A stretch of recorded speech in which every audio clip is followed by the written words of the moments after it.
Chapter 858. Not long after Chu Luiwei walked out of the palace, she met Sun Qi, who was looking for her. "Miss Chu, my eldest young master invites you to Exinli Garden." Sun Qi's words were concise and polite. Chu Luiwei was suspicious.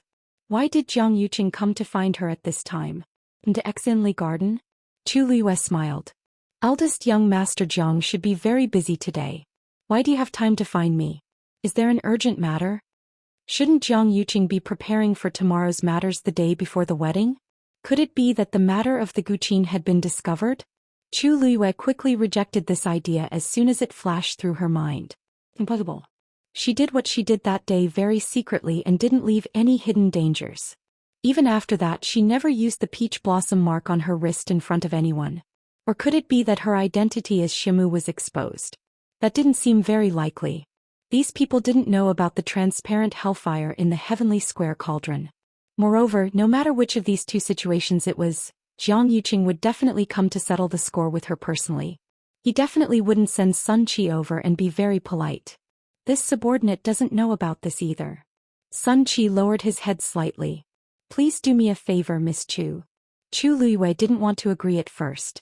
She felt disgusted just by looking at Jiang Yuqing, not to mention such a special invitation. Thinking about it, she felt that something was wrong. She thought for a moment and nodded in the end. Okay. Time passed slowly. After a long period of suffering, the painful and itchy feeling on Shangguanwan's face finally disappeared. At this time she was drenched in sweat and looked like she was about to collapse. But after she woke up, the first thing she did was to rush to the bronze mirror next to her to look at her face. Her face was reflected in the bronze mirror. The wounds on her face that had been festering continuously before had already scabbed over. They formed a light pink scar. Although it still looked terrifying, it was much better than before. Shangguanwan was pleasantly surprised. She carefully touched her face. How long had it been since he had taken the divine beast's blood, and it was already so effective. If he were to use some other medicine later on, he would definitely be able to recover completely very quickly. The problem of her appearance had been tormenting her for a long time, and now she could finally breathe a sigh of relief.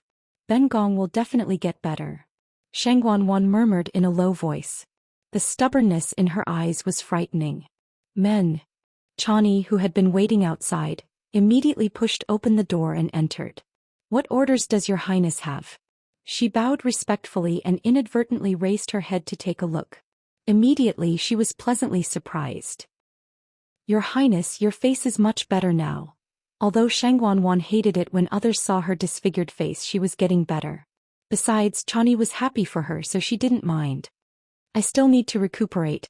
Go and prepare first. Ben Gong wants to bathe and change clothes." Chani hurriedly said, "Yes. I'll go right away." Just as she was about to leave, Shangguanwan suddenly called out to her, her lips moving before she asked hesitantly, "What's wrong?" She pursed her lips and asked hesitantly, "Did Yuqing come back?" The smile on Chani's face instantly froze. Shangguanwan's heart suddenly turned cold. "Your highness, eldest young master didn't come back." Chani lowered her head and her voice became much softer. The room instantly fell into dead silence. Shangguanwan clenched her teeth and deep resentment flashed across her eyes. In the past, the two of them rarely quarreled, but in the past few months, he had become increasingly impatient with her. Today he even embarrassed her in front of so many people. She originally thought that he would come back to coax her, but it had been so long and he didn't react at all. "Your highness, eldest young master might have been busy recently, so he couldn't hold it in and said such harsh words to you." Chani saw that her expression was off and hurriedly mediated. "After all, eldest young master is also worried about his majesty. Besides, think about it. Tomorrow is the wedding and eldest young master definitely hopes to live happily in the future. Yet you said such things." Shangguanwan's mood finally eased a little. After thinking for a moment, she glanced at the sky outside. "Forget it. After I wash up, this consort will personally go find him." In the end, she still had him in her heart. She had already waited too long for tomorrow's wedding. She truly didn't want the two of them to fall out like this. At worst, she would just lower her head first. Jiang residence. It was already afternoon. Everyone in the Jiang residence had been busy the entire day, but the residence was still very lively. Everything was meticulously decorated, making it look very festive. Shang Guanwan changed her clothes and quietly came over. Because she had often secretly gone to find Jiang Yuqing in the past, when Jiang Yuqing's people saw her coming, they would directly let her in and even help cover for her. However, when Shang Guanwan successfully arrived at Jiang Yuqing's courtyard, she discovered that he wasn't in the residence. Calculating the time after he left the palace, he should have returned a long time ago. Then did he go somewhere else on the way? It's already at this time. Where else can he go? Shang Guanwan was unhappy that she missed him.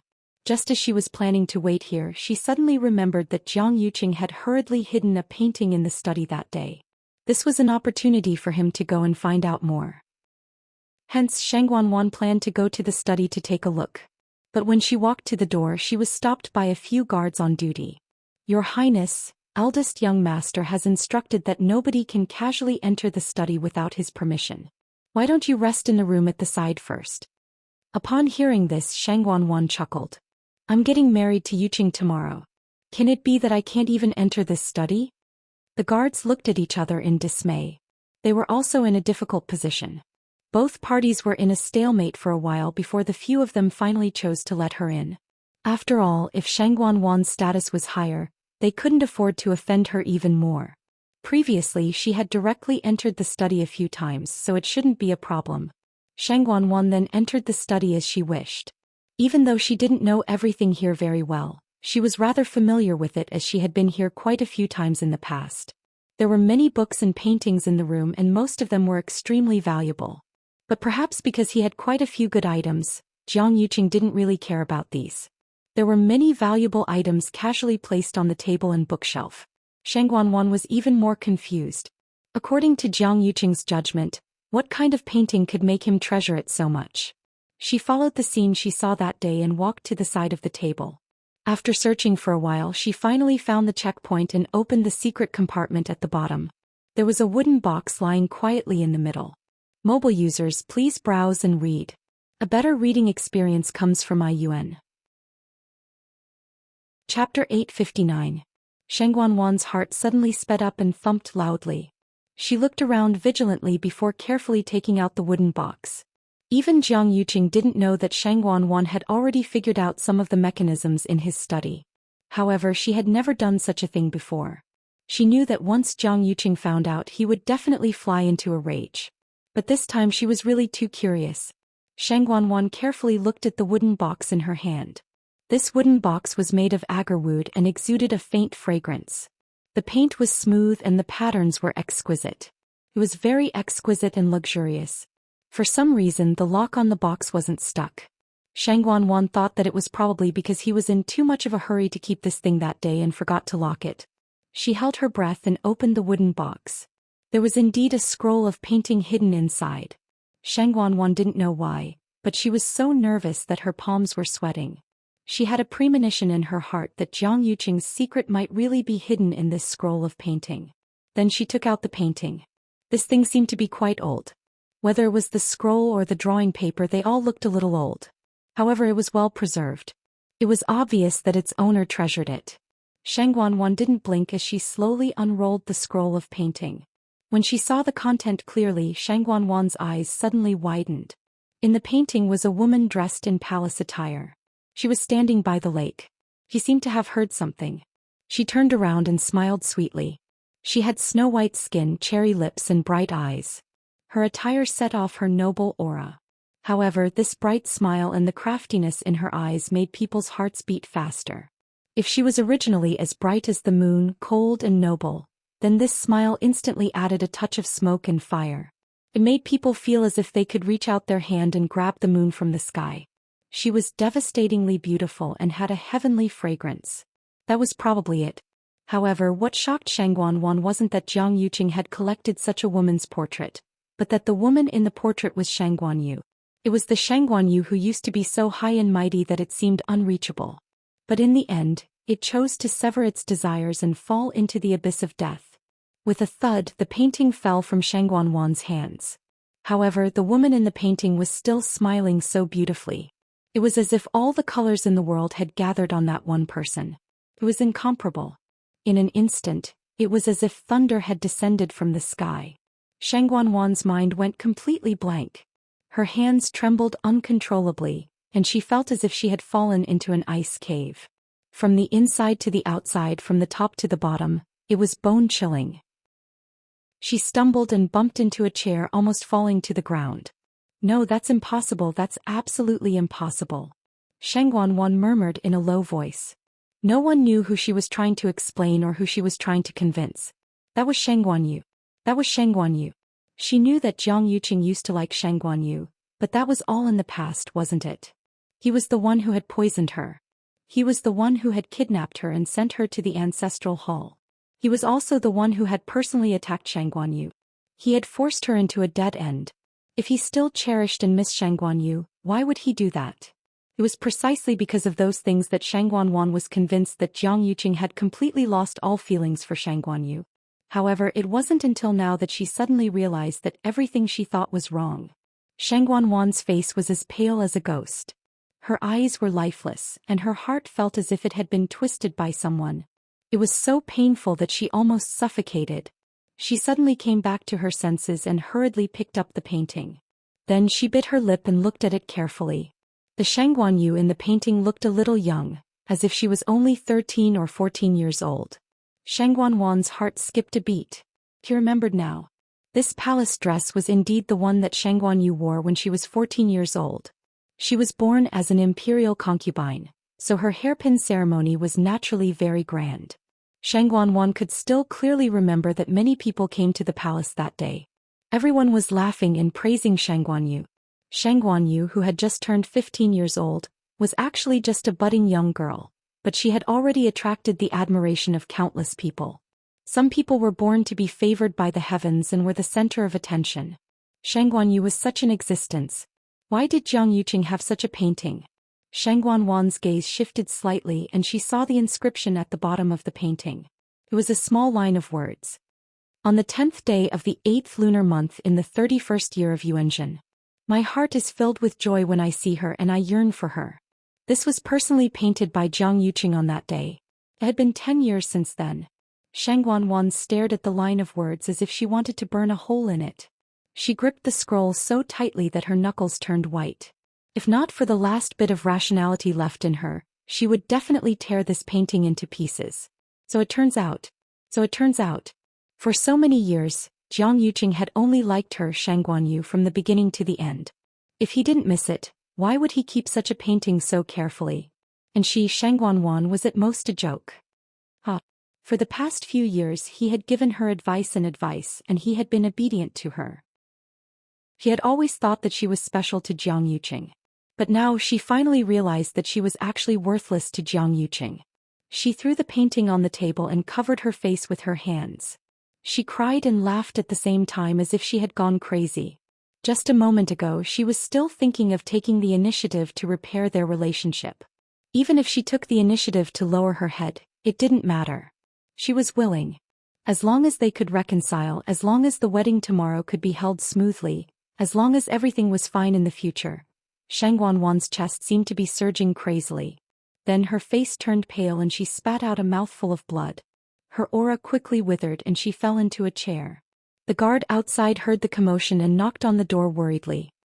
He lowered his voice and asked, "Your Highness, are you all right?" Shangguan's mind was in a mess. She was stunned for a moment and her body stiffly put the painting back. Then she got up and walked outside asking word by word, "Now, where exactly is he?" Exinli Garden Music Room. When Chu Luiyue arrived she saw Jiang Yuqing standing by the lake. He was dressed in a green robe and stood with his hands behind his back. He looked at the lake in a daze and no one knew what he was thinking. When he heard footsteps he turned around. When he saw that it was Chu Luiyue, his gaze became much gentler. Chu Luiyue's eyes flickered and she walked over. "Eldest young master, why are you looking for me?" Jiang Yuqing looked at her and there seemed to be an undercurrent in his eyes. After a moment he suddenly said, "I want to marry you. I want to marry you." Chapter 860. Chu Luiyue thought that she had misheard. "What?" Jiang Yuqing repeated. "I said I want to marry you." It wasn't a want or a request, but a want. He seemed to be giving an order, not discussing it with anyone. It was a matter of course and self-righteous. Chu Liyue widened her eyes slightly as she looked at Jiang Yuqing. His expression was serious and his eyes were clear. He didn't look like he was joking. This matter was so absurd that for a moment Chu Liyue thought that Jiang Yuqing had gone crazy. Eldest young master Jiang, do you know what you're saying? Chu Liyue was baffled. Was there something wrong with Jiang Yuqing's brain? The night before his wedding with Shangguan, he asked her to come here and even said that he wanted to marry her. Of course I know what I'm doing. Jiang Yuqing seemed to have expected Chu Liyue's reaction and replied naturally. I've thought about it a lot these 2 days and I finally made up my mind. It wasn't easy for him to make this decision. Jiang Yuqing knew better than anyone what he should and shouldn't do now. He knew that from the first time he saw Chu Liyue's smile at the Wanjing competition, he had already developed some feelings for her. From then on he purposely restrained himself and wanted to get rid of the thoughts he had about Chu Liyue. He thought that if he didn't meet or say anything he would gradually forget about these things. But it was too difficult. In the mystic forest she had already made him waver again when she saved him. In the end what made him decide to do this was the meeting a few days ago. At that moment he almost couldn't tell whether the person in front of him was Shangguan Yu or Chu Liyue. Chu Liyue was very similar to her but there were many differences. He had always known this. However, after that glance, a crazy idea suddenly appeared in his mind. If you can't tell then so be it. Whether it was Shangguan Yu or Chu Liyue, it was fine as long as this person was standing in front of him. That person was already dead, his soul extinguished, never to return. He had once planned to bury the past and never mention it again. However, after Chu Liyue appeared, he suddenly felt as if a certain part of his heart had been filled up. He had seen countless beauties of all shapes and sizes. But after so many years, there were only 2 people who could give him such a feeling. One was Shangguan Yu, and then there was Chu Liyue. Fortunately, Chu Liyue came from a humble background and was not as high and mighty as that person, who was as high as the clouds and as unreachable as the sun. You just have to stay by my side. I can give you whatever you want. Jiang Yuqing said seriously. This was not a mirage of an alliance but an actual promise. Given his status, he indeed had the confidence to say such a thing. Seeing Jiang Yuqing's confident look, Chu Liyue was so angry that she laughed. Young Master Jiang, I'm afraid you don't remember some things clearly. Let me remind you. First, you're going to marry the 3rd princess tomorrow. If you do this, what will you do to the 3rd princess? Second, your status will change again tomorrow.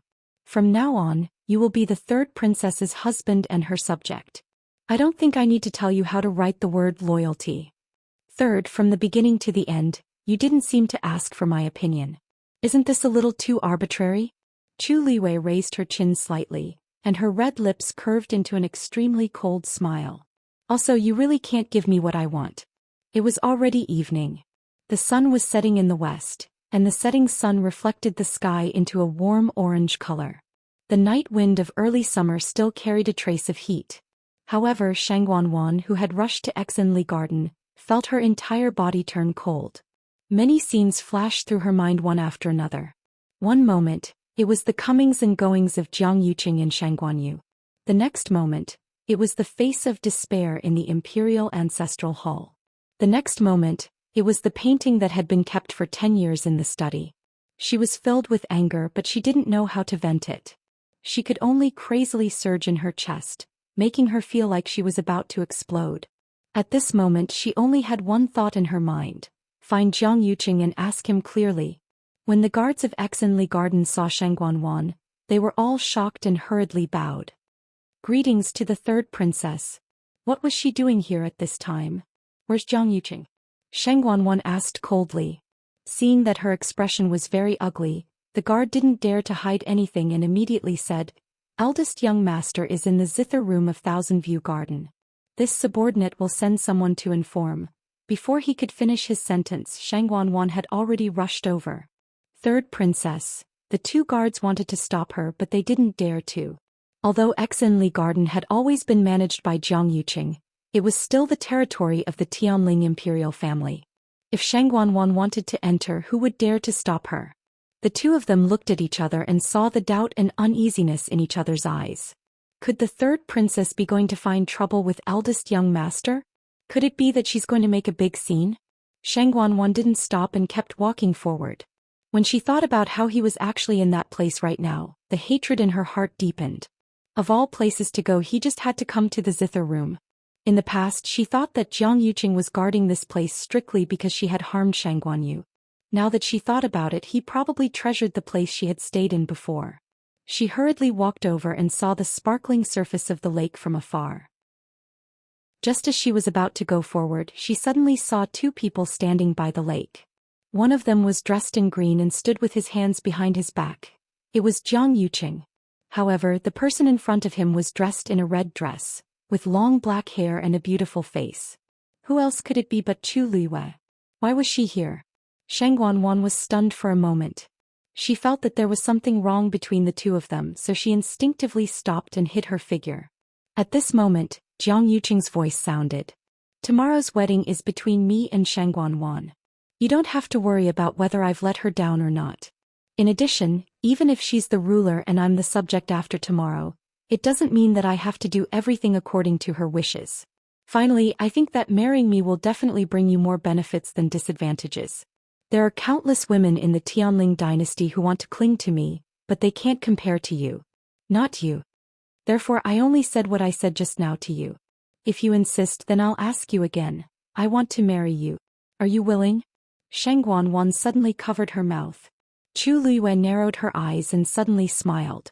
Her expression was originally cold, as if covered with a thin layer of ice, but her smile instantly bloomed like thousands of flowers.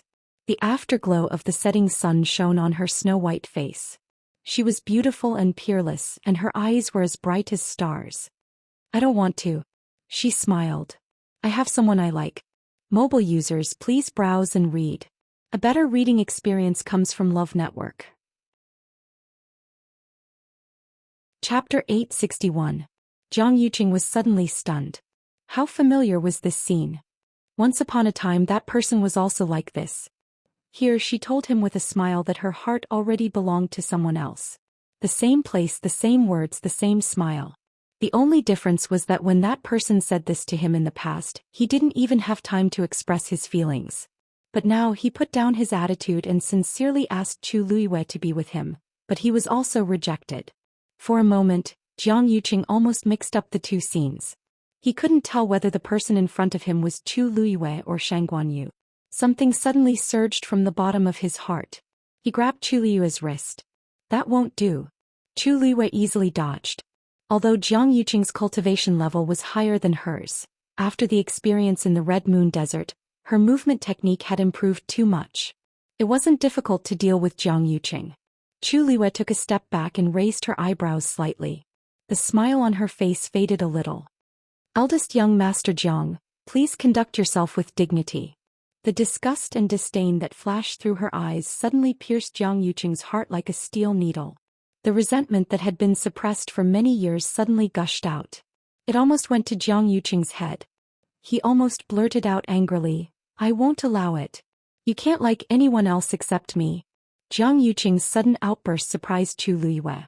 In her impression, Jiang Yuqing rarely became so angry no matter what the situation was. Even when he was harming people, his expression was always calm and collected. Why did it seem like he had been provoked?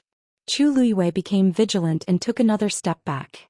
She frowned and said coldly, liking someone can't be forced. Jiang Yuqing, wake up. Jiang Yuqing's heart trembled for some reason when he saw her getting angry. He looked at the pair of black jade-like eyes that were filled with anger, and his expression changed. He opened his mouth, but his voice lowered again. Ah, you don't be angry. He murmured in a low voice as if he was begging her.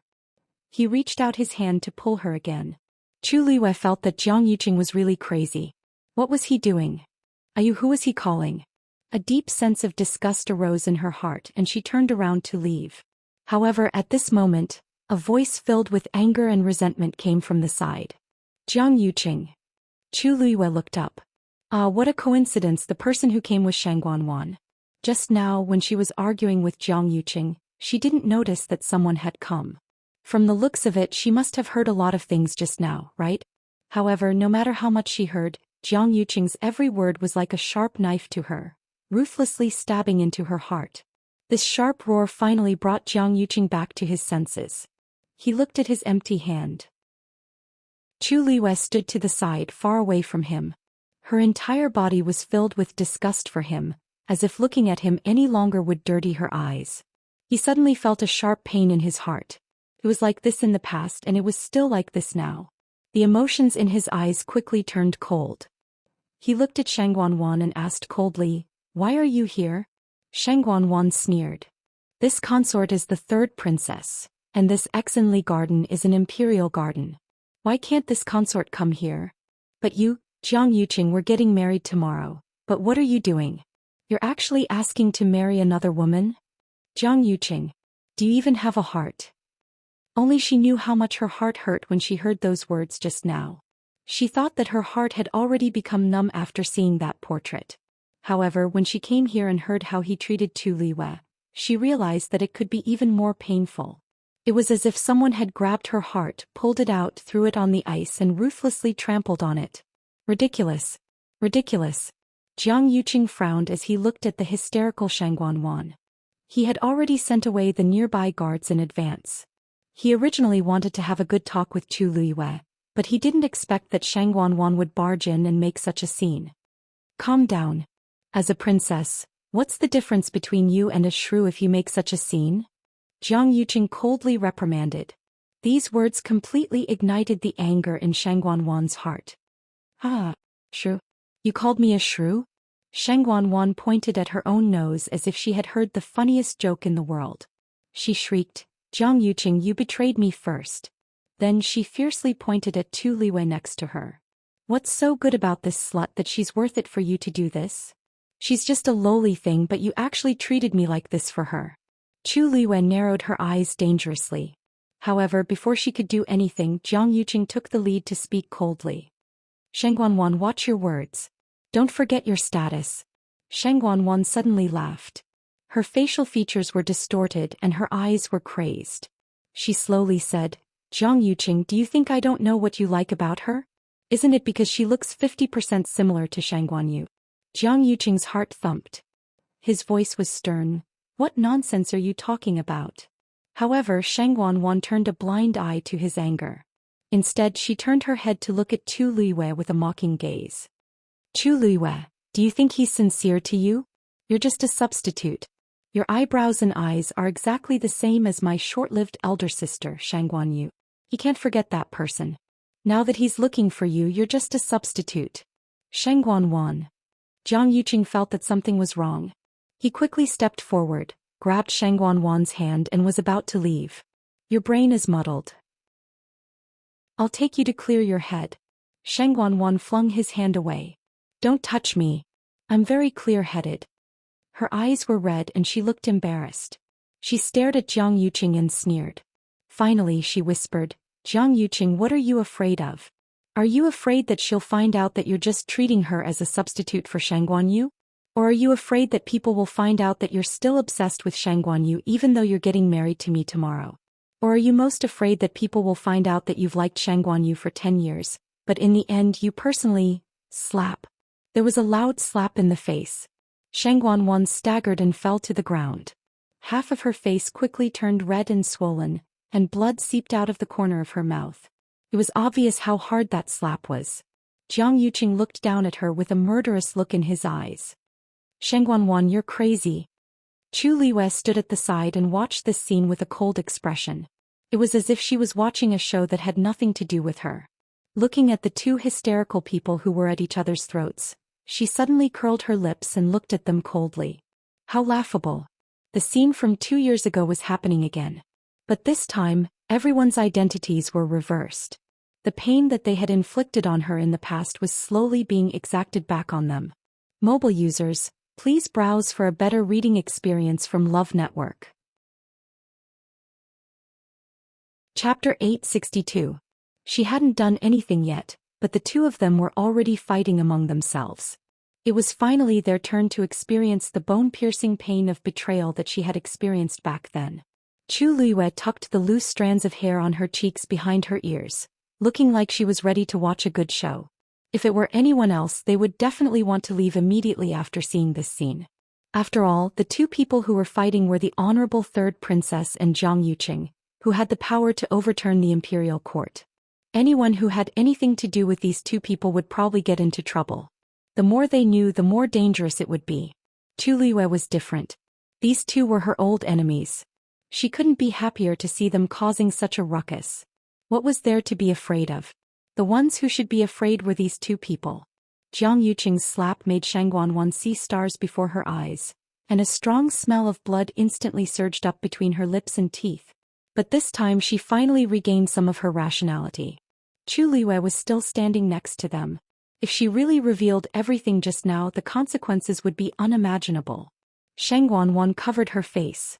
Her heart was filled with lingering fear, and her eyes were filled with regret. Jiang Yuqing looked down at her condescendingly. In his heart he really wanted to kill her. Shang Guanwan had always been impulsive, reckless, arrogant, and willful. In the past 2 years her temper had become worse and worse. He had been enduring it all this time, but he didn't expect her to be brainless to this extent. If he hadn't stopped her in time, would she have loudly told everyone what they had done? Although Jiang Yuqing liked Chu Liyue, he had never thought of telling her these things. Such a confidential matter involved many people. If they weren't careful, they would die. However, Shang Guanwan almost revealed everything. "Guards!" Jiang Yuqing ordered. 2 people immediately came out from the shadows and knelt on one knee. "Greetings, young master.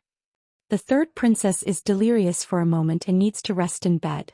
Prepare a carriage immediately and accompany me to send the third princess back to the palace." "Yes." The 2 guards didn't dare to say anything and just followed Jiang Yuqing's instructions. Shang Guanwan wanted to say something, but Jiang Yuqing grabbed her wrist and pulled her up from the ground. She was a little scared and stepped back to hide. The look in Jiang Yuqing's eyes just now was too frightening. Moreover, when she thought about how Jiang Yuqing had been infatuated with Shang Guanyu for 10 years and still couldn't forget her, she felt as if she had swallowed a fly. She felt extremely nauseous. Jiang Yuqing tightened his grip on her hand that was trying to break free. He gave her a warning look, but his tone was much gentler. You seem to be sick. I'll take you back to the palace to have a good rest." Shang Guanwan was both disgusted and afraid. Her wrist hurt from his grip, but she didn't dare to be presumptuous and didn't dare to say a word. Jiang Yuqing was satisfied and turned to look at Tu Liyue. "I've let you see a joke. Just pretend that today's matter never happened." He didn't want to kill Chu Liyue. Besides, Chu Liyue now had a mythological beast and a dancing lotus. His status was different from before and couldn't be easily touched. Chu Liyue nodded in understanding. He didn't say anything else and directly left without looking sideways. He didn't even look back after walking far away. When Chu Liyue's figure finally disappeared, Jiang Yuqing looked coldly at Shang Guanwan. "What do you know?" His voice was cold and merciless, as if he was interrogating a prisoner. Shang Guanwan shivered and turned her head away. I don't know anything." Jiang Yuqing squeezed her wrist and her bones creaked. Shang Guanwan was in so much pain that her face turned pale. "Speak." It hurts. I'll tell you." Shang Guanwan finally couldn't take it anymore. She braced herself and shouted, "I went to your study." Jiang Yuqing instantly understood, and his expression became extremely dangerous. "You touched my painting?" Shang Guanwan had never heard him speak to her in such a tone. She felt wronged and resentful, but there was also a deep fear in her heart. Tears flowed down her cheeks. "I did touch it. I saw your painting." "So what?" "Jiang Yuqing, from the beginning to the end, you only loved Shang Guanyu. You admired her for 10 years, but what did you do to me?" Jiang Yuqing looked at her expressionlessly. "There's no point in saying all this. For the sake of tomorrow's wedding, I'll let you go this time. But don't let me know that you did such a thing again. I'll send you back later. Prepare well. Don't make any mistakes tomorrow. As for everything that happened today, you'd better never mention it again." Shang Guanwan smiled bitterly. "Jiang Yuqing, what am I in your eyes? But if you really treat her so well, why did you ask me to deal with her? Don't forget you were the one who forced her into a dead end." Jiang Yuqing suddenly leaned closer, pinched her chin and said word by word, "I did those things. You don't have to remind me over and over again. If you must have an answer, then I'll tell you. I've never compared you to her. I can kill her and I can kill you even more, understand?" After saying that, he shook Shang Guanwan's face away. Shang Guanwan lowered her head, and the hatred in her heart kept surging. But in the end she still said, "I understand. Tomorrow's wedding. Everything will go according to your plan. Tianling Dynasty 41st year of Yuanzhen June 6. Third Princess Shangguanwan and the eldest son of Grand Tutor Jiang Lizhua, Jiang Yuqing, were getting married. Digression. At 6 o'clock, mobile users please browse and read. A better reading experience comes from AI. Net. Chapter 863. The third princess's wedding and coronation ceremony was naturally a joyous occasion for the entire nation. The entire Xiling city had been bustling with activity since 3 days ago. On the 6th day of the 6th month, everyone's enthusiasm reached its peak. On the streets, red satin fluttered, and almost every household hung red lanterns for celebration. Ever since the crown princess passed away 2 years ago, the huge Xiling city had never celebrated so wildly. Countless people flooded the streets and there were cheers and laughter everywhere. Everyone's faces were filled with excitement and anticipation. They wanted to see what kind of grand wedding it was and at the same time, share in the joyous atmosphere. The streets leading from the Jiang mansion to the imperial palace had long been divided into 2 groups of black cavalry, each guarding strictly. The red brocade spread out for miles.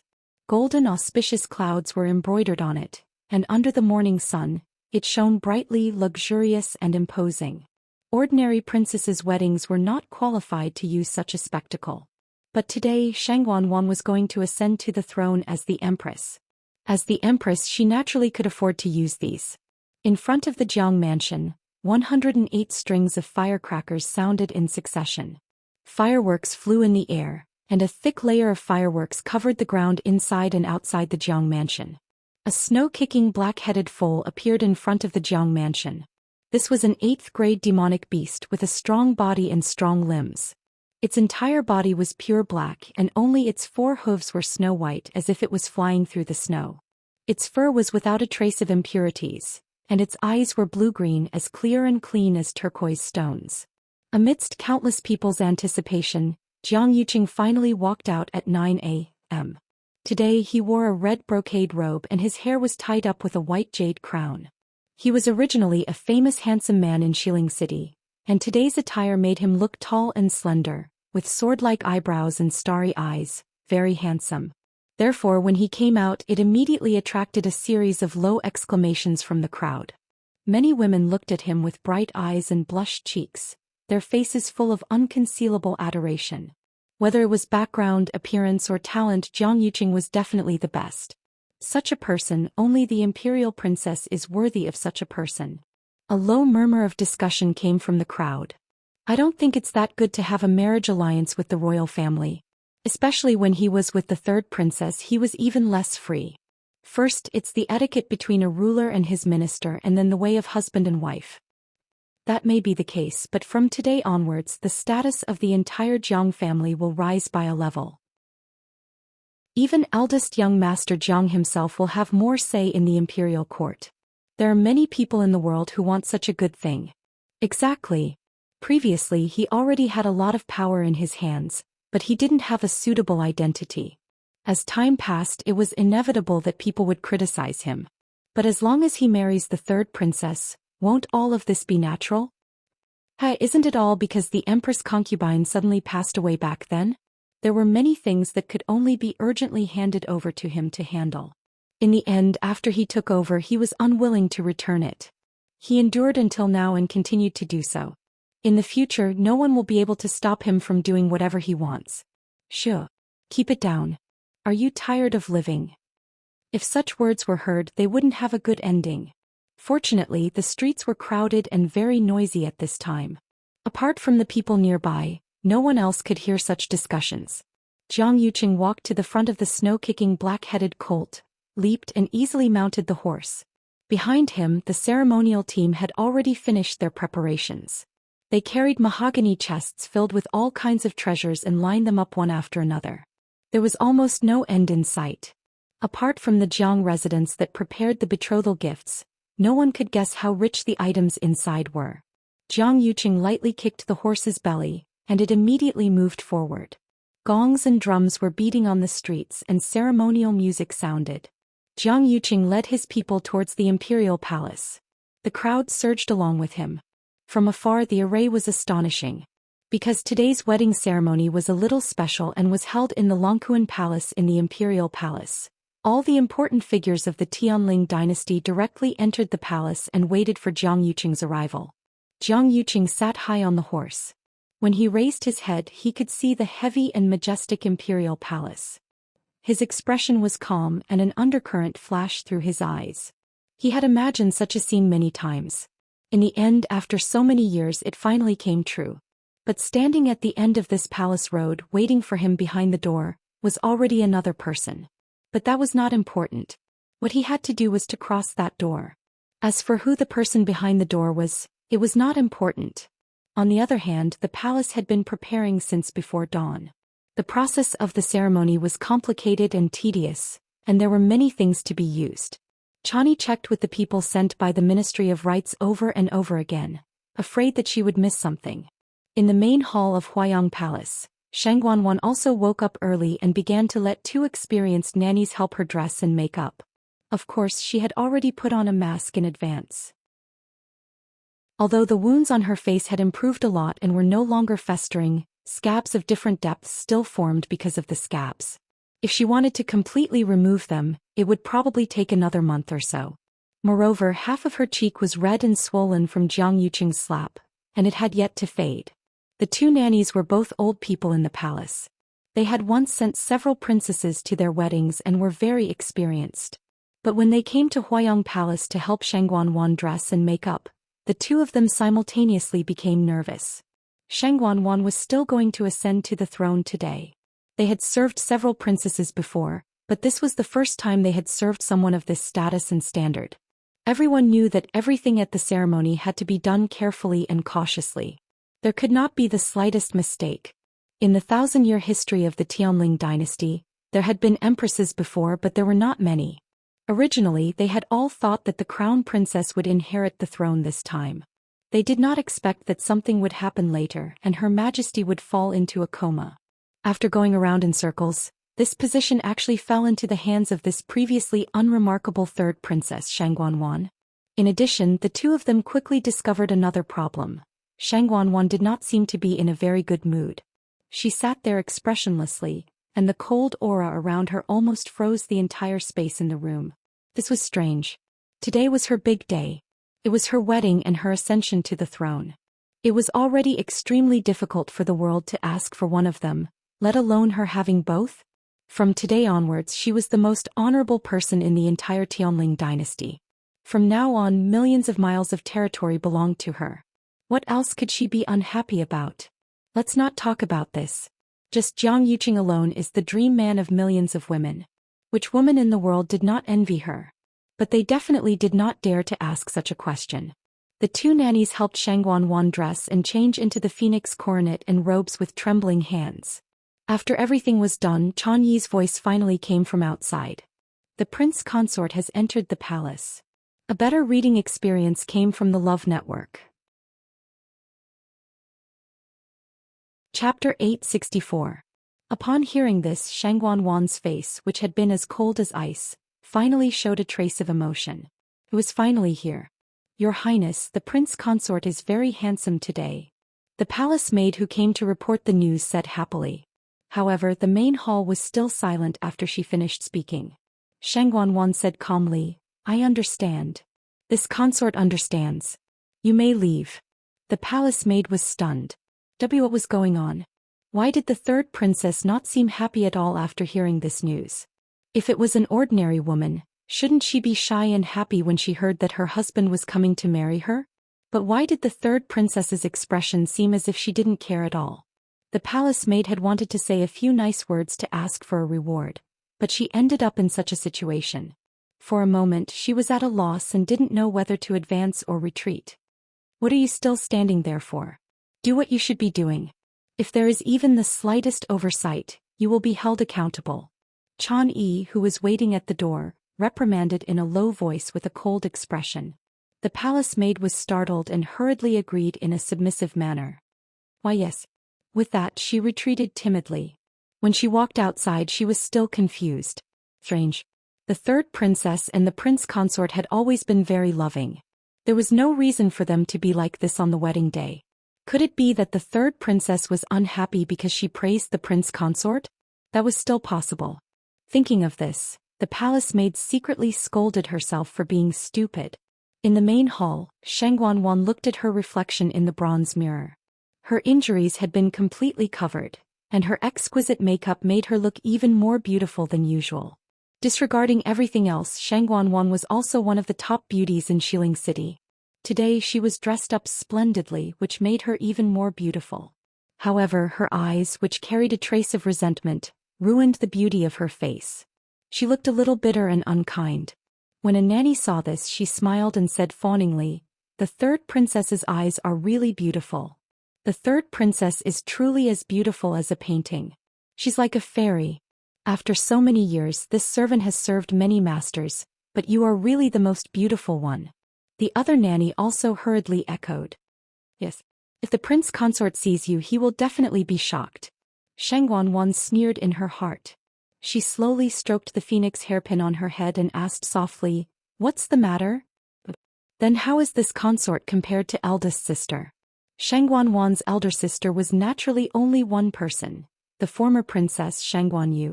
As soon as this was said, the two old maids were instantly stunned and embarrassed. Shangguan was indeed beautiful, but compared to that person she was still a far cry. Not to mention his facial features, just his aura was different from the rest. Shangguan was a worldly beauty, but the empress concubine's beauty was like the sun in the clouds, causing people to only admire her. Even if they looked at her more, they would feel that it was blasphemous. There was really no way to compare. One of the nannies reacted quickly and smiled. "Today is His Highness' big day, so you are naturally the most beautiful." Shangguan didn't say anything, but her eyes were filled with sarcasm. She didn't need them to say anything. She also knew that her appearance couldn't compare to Shangguanyu. In that painting, Shangguanyu was only 14 years old, but she was already a rare beauty. It was no wonder that Jiang Yuqing had been thinking about her for 10 years. At this moment, the sound of ceremonial music suddenly came from outside. Everyone knew that it was the bridegroom's arrival. When the palace maid who had been reprimanded saw this, she hurriedly took 2 steps back and said excitedly, "Your Highness." After the prince consort entered the palace, he immediately dismounted and couldn't wait to marry your Highness. Actually, there was still some distance between the palace gates and Huayang Palace Hall. She said this to highlight Jiang Yuqing's love for Shangguan. As expected, even the 2 old maids echoed her words. "It seems that the prince consort is deeply in love with your Highness. He can't wait to welcome you back." Shangguan sneered in her heart when she heard this. Deeply in love? If they knew that Jiang Yuqing had fiercely slapped her yesterday, personally escorted her back and even warned her for a long time, who knew if they would still be able to say such words? Shangguan lifted her wrist and covered her head with the red veil. The dragon and phoenix embroidered veil fell down, covering her eyes that were filled with mockery. Chan Yi walked over and helped her out of Huayang Palace Hall. Jiang Yuqing had already arrived outside the hall with his men. Under the gazes of countless people, Jiang Yuqing walked up and stood in front of Shangguan, extending his hand. He said with a gentle expression, "Sir, I've come to marry you." On the other side, everyone had already gathered in the plaza in front of Langkun Palace Hall. This huge plaza was paved with white marble. At this moment, the officials of the imperial court were standing on the left side, while the important people of the various sects were standing on the right side. Apart from that, there were also black cavalry soldiers guarding in all directions. There was still a red carpet in the middle, and it extended all the way up, crossing the 9 steps and reaching the entrance of Langkun Palace Hall. The reason why the wedding was held here and the coronation ceremony was because the Tianling scepter was enshrined in Langkun Palace Hall. Everyone knew that this was the symbol of the Tianling Emperor's authority. To the people standing here, the wedding wasn't the highlight of the day. They were more concerned about whether Shangguan could successfully walk up the 9 steps, enter Langkun Palace Hall, and pick up the Tianling scepter. The steps that went up were engraved with dragon patterns, which were majestic and dignified. Standing here, one seemed to be able to faintly feel the suppressive aura it contained. If this place was already like this, then the power of the Tianling scepter in Langkun Palace Hall was naturally even more unimaginable. As expected of a grand ceremony, this lineup is really grand. The people from Dragon Teeth Mountain and Chongshu Pavilion stood next to each other, so Mu Hongyu ran over to Chu Luiyue and the rest. Seeing this, she couldn't help but speak softly. Ran blinked and said, "What's this? Hongyu, you haven't seen anything more powerful." Mu Hongyu was a little surprised. More powerful? This was Shengguan Wan's wedding and coronation ceremony. It was extremely grand. Logically speaking, this should be the highest standard. How could there be anything more powerful than this? Yes. Back then, Ran paused and looked around carefully. Then she lowered her voice and said, "Back then when the Empress came of age it was even grander than this. Later when the Empress toured the borders there was also the imperial court. Which one of them wasn't more powerful than this?" Mu Hongyu widened her eyes in shock. That Empress is really so powerful? Even the ceremony for her coming of age was even grander than this. How powerful must she be? Of course. After all, the third princess is only a princess. How can she be compared to the Empress? Chu Luiyue listened from the side and smiled, but she didn't say anything. At this moment, a melodious horn sounded. The third princess has arrived. The prince consort has arrived. Mobile users, please browse and read. A better reading experience comes from the Love Network. Chapter 865. A voice full of energy rang out and instantly spread throughout the entire Longkuan Palace. Everyone in the square in front of the palace heard the voice and looked over. They saw two people coming in hand from the magnificent palace gate. The person on the left was Jiang Yuqing. He was wearing a red robe today and his collar and cuffs were embroidered with dark dragon patterns. There was a green jade belt around his waist that was as wide as a finger joint. At first glance he was really handsome. Disregarding everything else, just her appearance alone was top-notch. Our prince consort is really outstanding and elegant. No wonder the third princess is so in love with him and wants to marry him no matter what. Hey, don't you think about it? That Jiang Yuqing was someone who caught the eye of the Empress. Naturally, ordinary people can't be compared to him. That's true. Even if you look at the whole West Hill among the younger generation, he can be considered the top in all aspects, right? Everyone was discussing animatedly. However, at this moment, a somewhat abrupt voice suddenly came from the crowd. He's just a vile person who's trying to make his own camp. No matter how good his skin is, it's still unbearably ugly. The person who spoke didn't deliberately lower his voice, and the strength of the people present wasn't weak, so almost everyone heard it clearly. The originally noisy crowd suddenly quieted down, and everyone looked in the direction of the voice. They wanted to see who was so bold to dare to say such words at this time and place. Chu Luiyue heard this and slightly raised his eyes, then was slightly startled. The person who spoke was a middle-aged man. He was tall and very burly and his skin was dark. He stood there like a small mountain that could move. However, what attracted attention wasn't his appearance, but the black armor he was wearing. There was a long sword at his waist. He was clearly a general.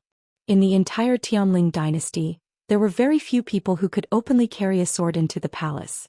Of course, the most important thing was that he was standing in front of the officials, showing his high status. When they saw that it was this man who spoke, some people who originally wanted to watch the show quickly withdrew their gazes. They actually forgot about this killing god. He was the commander of the Black Cavalry, Meng Jingji. Speaking of this person, he was extremely famous. Almost everyone in the Tianling dynasty, regardless of their age, knew that this valiant general had been stationed at Shijiang for decades and had made outstanding military achievements. Although he did not return to the West Hill often, his name was still enough to intimidate people. If it wasn't for the fact that the third princess wanted to ascend the throne, he wouldn't have rushed back. Now that Jiang Yuqing was in control of the court and held great power, the only person who dared to publicly insult him like this was probably Meng Jingji, who held military power. "General Meng, what do you mean?" Jiang Lizhua was the Grand Tutor, one of the three dukes. He also stood in front of the officials, only a few steps away from Meng Jingji. When he heard this, his expression immediately turned ugly. Meng Jingji sneered. Not only did he not back down in the slightest, he continued to speak. "What? Did I say something wrong? If he still had any feelings for the Empress concubine, why would he do such a thing? Why did he have to be with the third princess of all people?" Thinking of how the Empress concubine had treated him and the third princess, it had not even been 3 years since she passed away, and the two of them were so impatient to get married. How ridiculous. If it was in Shijiang, anyone who dared to do such a thing would definitely have their head chopped off by Man Huangzi. He was originally a military general who had been on the battlefield all year round. His whole body carried a strong murderous aura which was extremely cold. In addition, he really couldn't stand this matter, so his tone was even more fierce and imposing. Even the few officials standing behind him unconsciously took 2 steps back, afraid that they would be implicated. Jiang Lizhua didn't expect him to speak so bluntly and harshly. For a moment, his face turned pale with anger. Meng Jingji, you're impudent. You're humiliating the third princess. Yuan Wei, who was next to him, calmly stepped forward and stood between the two of them. He smiled with a gentle expression and said, Okay, they'll be here soon. How ugly would it be if you make a big fuss at this time? Calm down. Jiang Yuqing was so angry that his hands were trembling. It was clearly Meng Jingji who started it first. After he finished scolding, he was satisfied. But he didn't let anyone refute him. Those words just now were clearly heard by all the people in the surroundings. Meng Jingji looked at him condescendingly. Hey, this matter was done by them. This general was just telling the truth. How did it become a humiliation? It seems that Jiang Lizhua also knows how ugly this matter is if it gets out. Meng Jingji, don't be so rampant. Jiang Lizhua was so angry that he wanted to immediately go forward and beat Meng Jingji up. But Meng Jingji was one of the top experts of the Tianling dynasty. If he went forward, he would only be asking for trouble. On the side, Yuan Wei stopped him while giving Meng Jingji a meaningful glance. General Meng, in the end it's His Highness's big day. Please don't say too much. Just treat it as giving me face. Meng Jingji finally stopped talking. Countless gazes looked over and Jiang Lizhua only felt his face burning. He held it in for a long time and finally spat out a sentence with great difficulty. If you have the guts, then say these words in front of the third princess. This old man wants to see how arrogant you can be after today. This is the way of the ruler and minister, do you understand? Meng Jingji disagreed and smiled coldly. This general has always been loyal to Tianling. Ruler? Not to mention that His Majesty was still alive. Even if he had passed away, it was still unknown whether third Princess Shangguanwan could raise the Tianling scepter. At this point, this small farce had finally subsided. However, the reactions of the surrounding people were different. Some were envious, some were happy, some were disdainful, and some were mocking. Although Meng Jingji was a bit suspicious of having an army for his own sake, what he said just now wasn't completely unreasonable. Jiang Yuqing was previously engaged to the Empress concubine, and it was even time to hold the wedding. He didn't expect that something would happen to the Empress concubine, and everything would change. Until now, it had actually been less than 2 years since the Empress concubine's death. Jiang Yuqing and Shangguanwan's wedding really made people feel that it was inappropriate. However, not many people dared to say this.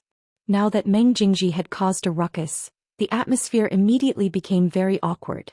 The surrounding space seemed to have become a bit colder, as if it was frozen. Chu Luiyue glanced at Meng Jingji, her heart filled with mixed feelings. Because she never thought that Meng Jingji would actually speak up for her. In her impression, she had only seen Meng Jingji a few times, and he always had a dark face and looked very fierce.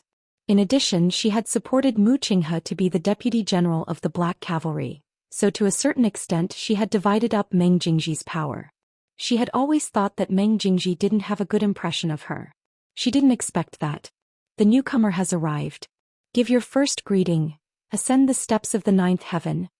Mobile users, please browse and read. A better reading experience comes from Love Network. Chapter 866. At this moment, Jiang Yuqing and Shangguanwan had already walked over hand in hand and stood in the middle of the square in front of the hall. All the discussions had dissipated at this moment. Countless gazes were focused on the two of them. Shangguanwan was also dressed splendidly today. Her bright red phoenix tail trailed behind her. With every step she took, the golden threads buried in the cloud brocade material sparkled. Even though she was still covered with a veil and no one could see her appearance, just by looking at her attire, they could tell that she was very luxurious. Next, the two of them would walk up the 9 steps together and formally bow in front of Longkuan Hall. Logically speaking, since His Majesty was still alive, he should be waiting for the two of them in front of the door. However, because he was still unconscious, this step was omitted. Jiang Yuqing and Shang Guanwan held hands tightly and stood side by side, looking like a perfect couple. Let's go. Jiang Yuqing tilted his head slightly with a smile on his face. His voice was also very gentle. It was as if the woman beside him was the love of his life. Shang Guanwan nodded lightly. No one could see her expression at this moment. The two of them walked forward hand in hand. Shang Guanwan took the lead and stepped onto the first step. Jiang Yuqing deliberately fell back half a step to show his respect. No one could find fault with his every word and action. Shang Guanwan continued to walk up and stepped onto the second step. At this point, one could already feel the faint pressure spreading from the Longkuan Palace. However, this was nothing to Shang Guanwan and Jiang Yuqing. The two of them walked up step by step, and the pressure on their bodies also became heavier and heavier. Every time they walked up a step, they needed to mobilize more force to resist this increasingly stronger force. When they reached the seventh step, Shang Guanwan felt a little powerless. Although she was now at the early stage of the 7th rank, she had just recovered her Yuan meridian after all, and the strength she could display was not that strong. His entire body felt like it was filled with lead, incomparably heavy. Jiang Yuqing, who was by the side, quickly noticed that something was amiss with Shang Guanwan. During this period of time, he relied on some methods to barely recover his strength to the peak of the 7th stage. Although it was a little better than Shang Guanwan, the pressure in the Longkuan Palace was not to be underestimated. He secretly exerted more strength in his hand and sent Shang Guanwan to the 8th step. Shang Guanwan's legs trembled and her body swayed. Jiang Yuqing frowned inwardly and quickly supported her. Then he gritted his teeth and climbed to the 8th step. Standing here, he could clearly see that the door of Lang Kuan Hall was open. Usually, the door to Lang Kuan Palace was tightly locked. Only during the coronation ceremony would the elders of the royal family work together to open it. Once this barrier was opened, the pressure of the Tianling scepter spread unstoppably in all directions. It was precisely because of this that Shang Guanwan and Jiang Yuqing encountered such a terrifying pressure. The closer they got, the more shocking the aura was. The people standing in the square below were also staring intently. When they saw that Shang Guanwan's footsteps seemed to be a little shaky, some people's expressions changed slightly. Did the third princess lose her footing just now? An extremely low voice came from the crowd. She was wearing a phoenix coronet and a robe with a wide skirt behind her. However, many people still saw her swaying just now. It shouldn't be, right? If she can't go up now, how can she raise the Tianling scepter? Someone retorted, but his tone was very uncertain. In the history of the Tianling dynasty, there were precedents of people who couldn't raise the Tianling scepter. After careful calculation, there were a total of 4 people. The final outcome of these people, without exception, was that they were all deprived of the right to inherit the imperial power and never had the chance to start over again. To them, this was an undeniable shame and humiliation. Even though they could retain their status as members of the imperial family and eat, wear and use the same things as before, because of this failure, they would never be able to raise their heads again for the rest of their lives. Among the 4 people, 2 of them couldn't bear the pressure after the failure and chose to commit suicide. Another one was greedy for cultivation and ultimately suffered from qi deviation, severing his own Yuan meridian and dying. As for the last person, he never took a step out of the palace again and died in less than 3 years. It was obvious how important the matter of raising the Tianling scepter was to the heir to the throne. It was also because of this that every emperor would be especially careful when selecting their heirs. Most of them would be evaluated from a very young age based on their talents. They would first select a few with good conditions and focus on nurturing them. When they grew up, they would then select the best one. However, Shang Guanwan was never the one who was chosen and thought highly of. On one hand, it was because her birth mother's status was low and she wasn't valued since she was young. On the other hand, she had never displayed any amazing talents and was even more invisible. Most importantly, ever since Shang Guanyu was born and found to have the Tianjing Yuan meridian, the current emperor had directly selected her and never thought of a second person. The Tianjing Yuan meridian that only appeared once in 1,000 years was extremely precious. It was actually very normal for the emperor to do this. However, no one would have thought that something would happen to her on the eve of her wedding. In the 2 years that followed, Jiang Yuqing and Shangguan Wan joined forces and gradually took control of the court. Other than Shangguan Wan, there was really no one more suitable than her. The countless gazes behind her made Shangguan Wan feel as if there was a blade on her back. She knew that at this time, any small mistake would be infinitely magnified. She clenched her teeth and crazily circulated the force in her body. She tried to raise her leg and climb up the last step. However, it was as if there was a heavy weight on her legs and she couldn't move at all. She began to feel anxious. Her heart was burning with anxiety. If she couldn't even go up here, then wouldn't the back? At this moment, Jiang Yuqing injected a force into her body from her palm. Shangguan Wan instantly felt much more relaxed and hurriedly raised her leg and took this step. Jiang Yuqing followed closely behind. The two of them held their hands tightly and, one in front and one behind, finally climbed up the last step. Stepping on the ground, Shangguan Wan finally heaved a sigh of relief in her heart. In front of the Longkuan Hall, 6 royal elders lined up in a row and respectfully waited for the two of them to arrive. Actually, there should have been 8 of them. Unfortunately, Elder Qiushi and Elder Duanmu Chun had both died in Dahuang Swamp previously, so there were only 6 people left now. The elder standing at the side took a step forward and concentrated his qi in his dantian. His voice was like a large bell that spread far and wide. First bow to the heavenly Tao. Shangguan Wan and Jiang Yuqing turned around and bowed to heaven and earth. Second bow to the heavenly order. The two of them turned around again and bowed to the Longkuan Hall. The celestial emperors bowed to each other. The two of them stood facing each other. In an instant, Shangguan Wan's mind went blank. Mobile users, please browse and read. A better reading experience comes from the Love Network. Chapter 867. She had been waiting for this day for far too long. She had thought that they would finally get married, but in reality, the man in front of her had never liked her in the slightest. The music of the ceremony drifted over. At this moment she was the center of attention, high and mighty. She had thought that she would be elated on this day. But when it really came to this moment, she suddenly felt empty. Thinking of that painting, her hands couldn't help but tremble, and endless hatred surged in her heart. Jiang Yuqing was about to bend down, but he saw that Shangguan Wan didn't seem to have any intention of moving.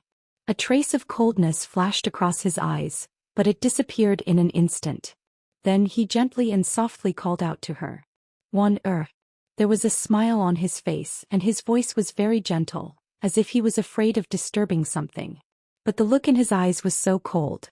At this moment Shangguan Wan couldn't see his face clearly, and could only see a faint outline. But when she heard his voice, Shangguan Wan's heart trembled unconsciously, and she felt a little scared. The fierce and cold way he treated her yesterday was still clearly engraved in her mind. She suppressed the emotions in her heart, closed her eyes and finally bowed down for the last time. Seeing that she was obedient, Jiang Yuqing felt a lot more at ease and almost bowed to her at the same time. The old man cheered. The ceremony is over. The crowd immediately cheered and celebrated. Firecrackers and fireworks were set off. The huge square was extraordinarily lively. But all of this sounded incomparably ironic to Shangguan Wan's ears. Every word of celebration, every blessing at this moment, seemed to have become a curse to her. What love, what sincerity, what deep love between husband and wife. It was all a joke. She had waited so long for this day and worked so hard for so long, but in the end she had married a man who had never cared about her. And this man had even proposed to another woman the day before their wedding. It was only because that woman was somewhat similar to the Shangguan Yu he had studied for 10 years. Wan Er were finally together. A doting smile appeared on Jiang Yuqing's handsome face. He walked forward and lifted Shangguan Wan's veil. Today Shangguan Wan wore exquisite makeup and a phoenix hairpin in her hair, looking luxurious and beautiful. Standing next to Jiang Yuqing, they were a perfect match. The third princess and the prince consort are truly a match made in heaven. Yes. Whether it's family background, appearance or anything else, there's really nothing more compatible than this. The crowd was in an uproar. It was as if everyone was overjoyed. Is this considered a success? Mu Hongyu glanced at it and couldn't help but frown. She moved closer to Chu Liwei and whispered, Liu, don't you think the two of them are weird? What was strange about it? That's right. Oh, I don't know what to say. Anyway, I just feel that the two of them don't seem very happy. Although they're standing together, they seem to be a little distant from each other. In short, it's a little strange. They don't seem to be a good match. It wasn't that she hadn't seen people get married before. Although the occasion wasn't so grand, most of the people who got married were very affectionate. Just by looking at each other without saying anything, one could tell that they were really in love. However, Shang Guanwan and Jiang Yuqing didn't feel that way. Chu Luiyue smiled slightly. How are they not a good match? I think they're a match made in heaven. Seeing the two of them standing on the steps and bowing to get married, she felt a burst of joy in her heart. Fortunately, she didn't marry Jiang Yuqing back then. Otherwise, she would be disgusted for the rest of her life. Such a man was the best match for Shang Guanwan. On the stage, Shang Guanwan was also smiling. The two of them seemed to be very happy, but only they knew what they were thinking at the moment. Jiang Yuqing reached out and held Shang Guanwan's hand. Shang Guanwan felt cold all over and only felt disgusted in her heart. However, she didn't dare to forcefully break free and could only smile again. The two of them were equally matched in acting. For a moment, they confused many people who didn't know the inside story. In the eyes of most people, everything was going smoothly. The two of them standing on the steps were also harmonious and beautiful. At this moment, the old man who was singing the ceremony opened his mouth again. Please, Tianling scepter. This voice was full of energy and echoed in the sky above Langkuan Palace for a long time. It was transmitted clearly to everyone's ears. Everyone's spirits were lifted. Immediately they focused their attention and looked over.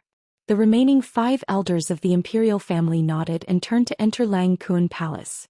Countless eyes were focused on the door, eager and excited. They all knew that what was about to happen next was the real grand finale. Buzz. A deafening roar suddenly came from the Langkuan Palace. Many people were shocked and hurriedly used their force to set up a barrier in front of them. Zhou. The elder who was singing the ceremony waved his sleeve and set up a silver barrier at the bottom of the steps, blocking this terrifying fluctuation. At this moment, the 5 elders finally walked out of Langkuan Palace.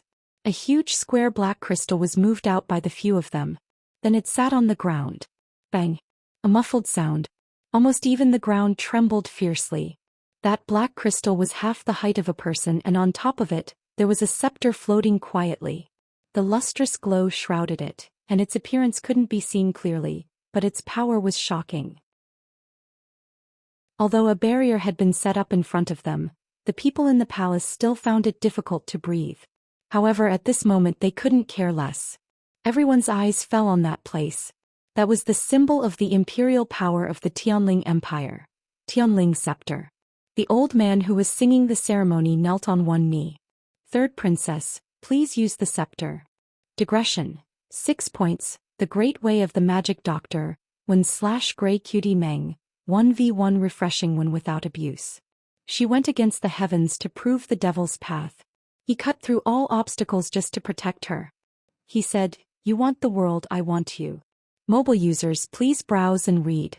A better reading experience comes from Love Network. Chapter 868.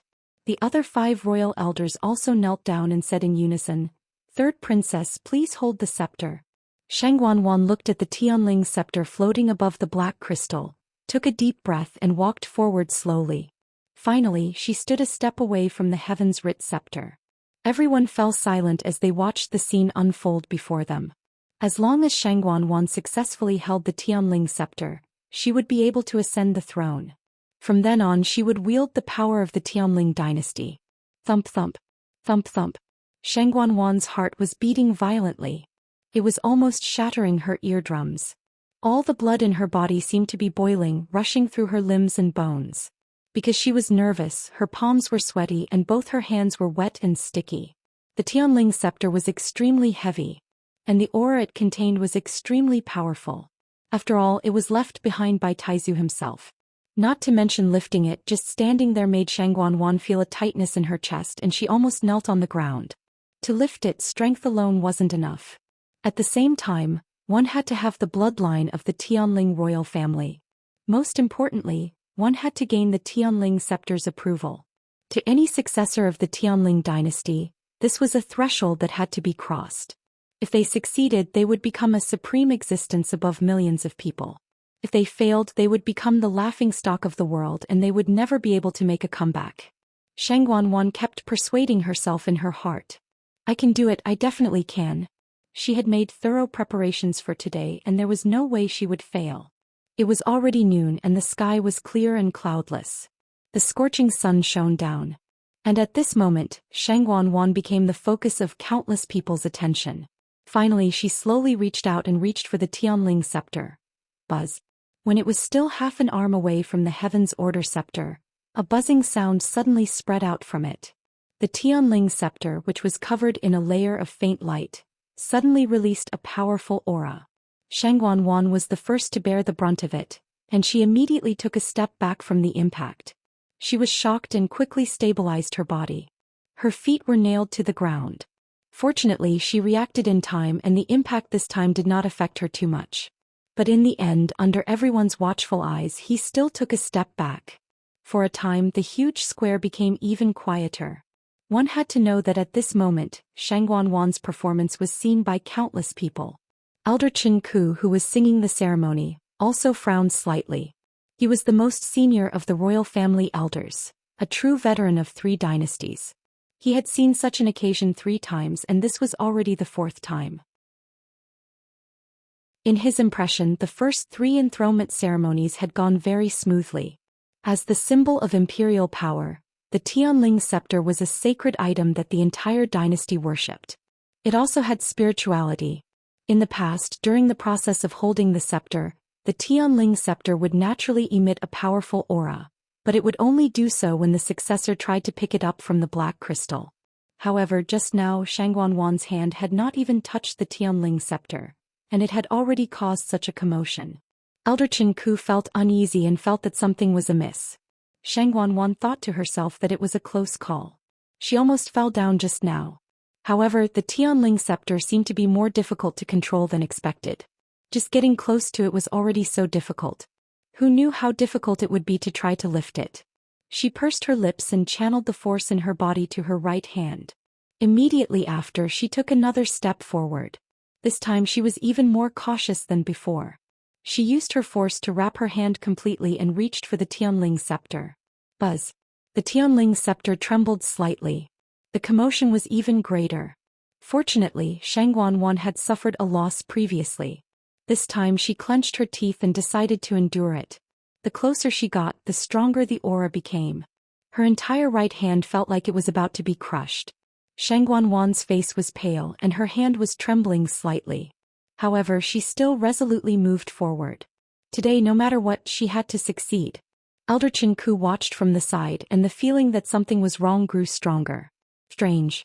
Why did the Tianling scepter seem to be very resistant to Shang Wanwan? He had never seen such a situation before. He frowned anxiously. It wouldn't be good if this went on. It would be extremely difficult for Shang Wanwan to pick it up. The other elders from the royal family who were standing nearby also sensed something. They looked at each other in unison and secretly exchanged glances. Logically speaking, Shang Wanwan had royal blood running through her veins. Her talent and strength were also not bad. She should be able to succeed smoothly. However, judging from the current situation, it seemed that Jiang Yuqing stood behind Shang Wanwan, only 10 steps away from her. Although he couldn't see Shang Wanwan's expression from here, he could already tell many things from her reaction. His heart was also in his mouth. Everyone at the bottom of the stairs watched this scene nervously. Chu Luiyue looked up slightly. From here he could see half of Shang Wanwan's face. Her expression wasn't very good. It seemed that lifting the Tianling scepter wasn't that easy for her. Finally, after a long and painful torture, Shang Wanwan's hand finally reached into the layer of light and grabbed the Tianling scepter. In an instant, a bone-chilling aura surged out from within. Shang Wanwan clearly saw that her entire right hand was instantly covered in frost. Moreover, that layer of ice seemed to be spreading outwards. She was shocked and hurriedly circulated her force to block that icy aura outside. However, her right hand was already red and swollen from the cold. She couldn't feel anything at all. The Heavenly Order scepter was forged by the great ancestor using the 1,000-year-old ice bone wood from the extreme cold of the northern border. This kind of thousand-year ice bone wood wasn't a real tree. It was formed by condensing the force of heaven and earth and freezing into a tree-like stalactite. It was rumored that it would only grow an inch every 100 years. One could only imagine how terrifying the energy it contained was. Shangguan only felt that the chill seemed to have silently spread from her palm to her entire body. For a moment she almost thought that she was going to become an ice sculpture. She knew that she had to pick it up as soon as possible. Otherwise, if this torture continued, she was afraid that her entire body would be crippled. Thinking of this, Shangguan gritted her teeth and circulated all the force in her body. She gripped the Tianling scepter tightly and exerted force. "Rise!" Shangguan shouted clearly. However, she was shocked to find that the Tianling scepter didn't move at all. It was still quietly floating above the black crystal. No matter how she controlled the abundant origin power to attack it, it didn't move at all. In front of Lang Kuan Palace, everyone who was nervously watching this scene was stunned. Someone quietly said, "Did this fail? Is this a failure?" A better reading experience came from the Love Network. Chapter 869. It was so quiet that even the sound of a pin dropping could be heard. This whisper was especially clear. Instantly, it was like a drop of water falling into a pot of oil. The crowd started to stir and many people looked at each other. This did seem to be a little strange. Looking at Shangguan's appearance, she should have used all her strength. But the Tianling scepter did not move at all. It can't be. Isn't the third princess a 7th-level fighter? Logically speaking, she should be able to do it. But the Tianling scepter did not move. If the third princess really can't do it today, it will be too embarrassing. The low voices of discussion reached Shangguan's ears, and every word made her feel even more embarrassed and tormented. She clenched her teeth and tried again, but the Tianling scepter still showed no signs of moving. The noise below gradually grew louder. The few elders of the imperial family beside him also gradually had a trace of suspicion on their faces. Shangguan's heart beat violently as if it was going to jump out of her chest. In a short time her forehead was covered with fine beads of sweat. The Tianling scepter in her hand was bone-chillingly cold, but it was not as cold as her heart now. It was as if a basin of ice water was poured over her head. She couldn't help but shudder. She started to tremble. Why was the Tianling scepter not moving? She had risked her life to restore her Yuan meridian. Although it was not the best, it was still at the level of the earth scripture. In addition, she had painstakingly accumulated this strength. How could she not be able to lift the Tianling scepter? Shangguan became more and more anxious. But the more anxious she was, the more flustered she became. She wanted to gather all the strength in her body and try again, but for some reason her limbs went soft and she could not exert any strength. But she did not dare to let go. That would be admitting that she could not do it. So Shangguan held the Tianling scepter and did not move. Actually, she had been trying to move but to no avail. So in the eyes of the surrounding people, it looked like she was standing there stiffly. Time seemed to pass very slowly at this moment. The few elders from the imperial family looked at each other and saw the worry in each other's eyes. The gentle smile on Jiang Yuqing's face could no longer be maintained. If Shangguan was unable to pick up the scepter today, she would not be able to ascend the throne. More importantly, she would never have the chance to try a second time. In that case, he would also be greatly implicated. At that time, all the previous efforts would be in vain. He no longer had the chance to find a third royal princess to marry. Don't be nervous. Take it slow. Jiang Yuqing finally couldn't help but open his mouth. At first glance, his expression seemed quite calm, but if one looked closely, they would see the anxiety and worry in his eyes. Shangguan looked back at him. She knew very well that Jiang Yuqing wasn't encouraging her but warning her. If she fails. At the thought of the terrifying consequences, Shangguan pursed her lips and looked at the Tianling scepter in front of her again. With his current strength, he was afraid that it would be impossible. Then, "Senior, could you please help me?" Shangguan asked in her heart. After a moment, that cold and indifferent voice sounded. "Just as I thought, although your Yuan meridian has recovered, it's still lacking something. After all, your Yuan meridian's grade was not very good to begin with, and after it was destroyed by the flames of the Tianjing Yuan meridian, it was even worse. It was already very difficult for you to recover to your current state. The voice was very calm when he said these words, as if he was narrating a very ordinary matter. But in Shangguanwan's ears, it didn't sound like that at all. She felt that he was mocking her. A deep resentment grew in her heart. If not for Shangguanyu, she wouldn't be in such a difficult position now. Your Highness, do you still want to continue? Seeing that Shangguanwan didn't move, Elder Chen-ku finally couldn't help but ask carefully.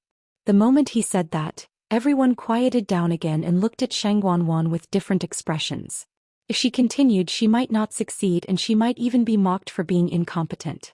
But if she gave up just like that, it would mean that Shangguanwan had completely failed. Not to mention ascending the throne. Even if she lived as the third princess, her life might not be any better. Those who had failed before didn't have good endings. Shangguanwan immediately said. Of course. Seeing how resolute she was, Elder Chen-ku wanted to say something but stopped. Actually, according to his past experience, Shangguanwan was destined to fail. But since she wanted to continue, he couldn't say anything. Third princess, please. Elder Chen-ku's expression became much more serious. If Shangguanwan still couldn't do it this time, then they really had to consider many things in the future. Shangguanwan nodded slightly and frowned slightly. Senior. Suddenly, a chuckle sounded beside her ear. Then Shangguanwan felt a flash in front of her eyes. A vigorous aura suddenly erupted from her body. In an instant, like a river bursting its banks, an endless amount of force surged. A black rune appeared between Shangguanwan's eyebrows and disappeared in an instant. Due to the special position she was standing in and the fact that the rune flashed too quickly, no one noticed it. Then a storm seemed to be brewing in the depths of her eyes. Cold, sinister. It was as if she had become a completely different person. Then she clenched her fists and tried to raise the Tianling scepter again. Buzz. A roar sounded. It shone brightly. In the next moment, the Tianling scepter finally moved. Shangguanwan's mouth twitched. It seemed to be small, but there was a hint of stiffness in it. The black crystal was instantly filled with colorful lights. And the Tianling scepter started to move slowly along with Shangguanwan's movements. It moved. The Tianling scepter moved. Someone exclaimed in surprise. The crowd became noisy again. Almost everyone rushed to look, afraid that they would miss something. Seeing Shangguanwan slowly pick up the Tianling scepter, the stone in Elder Chen-ku's heart was finally put down. The other elders also nodded and secretly heaved a sigh of relief. Jiang Yuqing's tightly clenched fists in his sleeves relaxed a little. It's good that she succeeded. Many people's faces were filled with amazement. The Tianling scepter is really not easy to deal with. The third princess only succeeded after trying so many times. So it's considered a success, right? From now on she will officially ascend to the throne. Boom. At this moment, a huge explosion suddenly sounded from the Tianling scepter. A terrifying wave spread in all directions. Shangguanwan's eyes flashed with shock. Before she could react, an unparalleled aura came toward her. Shangguanwan's body instantly flew backward. Bang! She fell heavily and rolled down the 9 flights of stairs. The crowd was in an uproar. However, at this moment the Tianling scepter suddenly flew in a certain direction. Chu Luiyue seemed to have sensed something. She looked up and saw the Tianling scepter flying toward her. Mobile users, please browse for a better reading experience from Love Network. Chapter 870. Chu Luiyue's heart skipped a beat. The Tianling scepter was extremely fast, leaving a straight silver trail in the air. In an instant, it had already flown out of Langkuan Palace. It tore through the air and let out a sharp whistle. The sound of something breaking could be heard. Everyone looked over and was shocked to find that the barrier that Elder Chen-ku had set up had been easily pierced. One must know that Elder Chen-ku was an 8th-level pinnacle fighter. One could only imagine how strong the barrier's defensive power was. But in front of the Tianling scepter, it was like a thin piece of paper that was instantly pierced. Countless people looked up anxiously, their eyes following the Tianling scepter. It flew across the sky and headed straight for the crowd.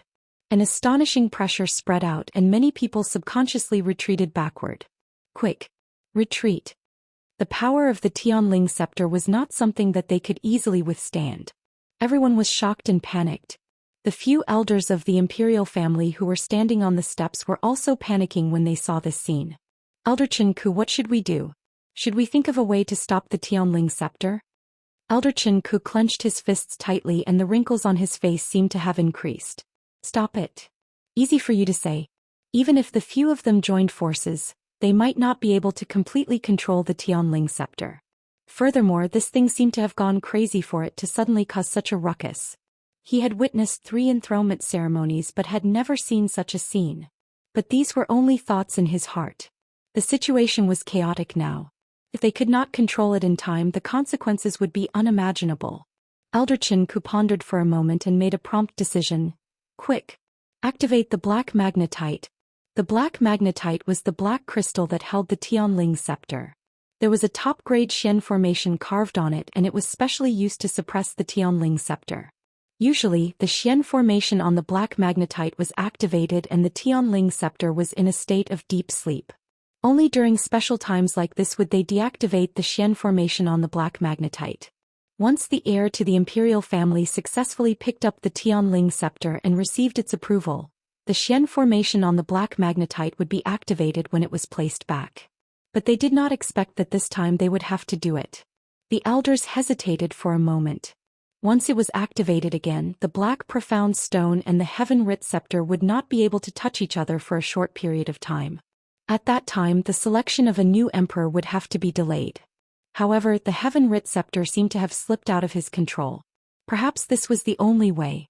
The few of them looked at each other and nodded resolutely. With a move of their bodies, they stood around the black mysterious stone and surrounded it. One of them stretched out his hand, and several rays of silver origin power flew out. Open! Wait! Elder Chen Ku suddenly cried out in alarm. The few elders quickly stopped and saw that Elder Chen Ku was looking in a certain direction with a shocked expression. They subconsciously looked over and couldn't help but suck in a breath of cold air. The originally orderly and lively crowd seemed to have been split from the middle by an invisible sharp sword. At the end of the crowd stood a woman in red. It was Chu Liwei. However, the heavenly command scepter actually stopped a foot away from her. For a moment, time seemed to stop flowing and the surrounding space froze inch by inch. Between heaven and earth, there was complete silence. Everyone stared at this scene with their mouths agape. Their hearts were filled with shock and they were speechless. The heaven-writ scepter was extremely resistant to Shangguan and had mercilessly sent her flying. In the blink of an eye, it had arrived in front of Chu Liwei. What was the meaning of this? After a short moment of shock, someone finally remembered Shangguan and stiffly turned around to look. At this moment, Shangguan had already rolled down the 9 steps. Perhaps because the energy fluctuation she had encountered earlier was too strong, she had struggled for a long time before she could stand up. However, at this moment she was really in a sorry state. There were several cuts on her face and hands and she was bleeding profusely. Her originally exquisite and beautiful makeup was now completely ruined. Her veil had long been pulled down and her cloud-like hair was messy. A luxurious phoenix hairpin hung crookedly in a lock of hair. It was unknown whether it was because she had suffered internal injuries, but her face looked incomparably pale. There were some black marks between her brows and the corners of her lips, making her look extremely strange. No one could have imagined that the third Princess Shangguan, who was still glamorous and lofty just a moment ago, would end up in such a state. Some people gradually regained their senses, and their expressions became very complicated. If they remembered correctly, Shangguan seemed to have been sent flying by the heaven-writ scepter's power just now, right? This was no longer a matter of whether she could pick up the heaven-writ scepter or not. This was a matter of enmity with the heaven-writ scepter. Although there had been chances of failure in the past, something like this had never happened before. As the third princess, Shangguan was a true Tianling royal bloodline. Such an action was no different from giving her a ruthless slap in front of so many people. Shangguan also felt extremely embarrassed. Her limbs were cold and the blood in her body seemed to have frozen. Only her face was burning with pain. At this moment, everyone's gazes seemed to be filled with mockery and ridicule. Her mind kept replaying the scene just now, and she couldn't help but want to find a hole to hide in. Completely disappear. How are you? Jiang Yuqing reacted quickly and immediately walked over to Shang Guanwan's side as he asked with furrowed brows. Shang Guanwan was just about to speak when the blood in her chest surged, and she actually spat out a mouthful of blood. Jiang Yuqing was standing right beside her and a lot of the blood splattered on him. His brows furrowed, but he still reached out to support Shang Guanwan. Shang Guanwan couldn't be bothered with him at this moment. After spitting out the blood, she still stubbornly and quickly raised her head to look at Chu Liwei in the crowd. "Why is the heaven-writ scepter?" She spat out a few words with difficulty, her eyes staring straight ahead. The hatred in her eyes was like a knife, as if she wanted to cut Chu Liwei into pieces. Jiang Yuqing also looked over with furrowed brows. How could he not be curious? In fact, at this very moment, everyone who saw this scene both inside and outside of the huge Langkun Hall was similarly puzzled. When did Chu Liwei have anything to do with the Tianling scepter? Why did it fly towards her out of nowhere? Especially when compared to Shang Guanwan, this scene looked even more strange. Jiang Yuqing's expression was grave. "This Tianling scepter is extremely dangerous. Be careful." Before he finished speaking, the Tianling scepter seemed to have understood. It suddenly retracted the murderous aura around it and moved forward. It seemed to be trying to curry favor and act coquettishly. It gently poked Chu Liu's face. Mobile users, please browse and read. A better reading experience comes from Love Network. Chapter 871. Jiang Yuqing's remaining words were stuck in his throat, and he almost choked to death. The expression on his face changed. How exciting! When the crowd saw this scene, they didn't react any better than Jiang Yuqing. They were all stunned. What was going on? Wasn't the Tianling scepter supposed to be majestic and inviolable? Wasn't it supposed to be that only the one who raised the Tianling scepter could wield imperial power and ascend to the top? Why did it suddenly become like this? The Tianling scepter was very domineering just a moment ago, sending the third princess flying. In the next second it actually, in front of Chu Liwei. Wasn't this too strange? The surroundings were extremely quiet. Countless pairs of eyes landed on Chu Liwei with different expressions. Chu Liwei was actually shocked herself. When she saw the Tianling scepter flying towards her, she had already guessed something in her heart. She just didn't expect it to treat her even more intimately than expected. Yes, intimately. When it flew in front of her and poked her face, the first thought that came to Chu Liu's mind was, "The Tianling scepter seems to like her very much."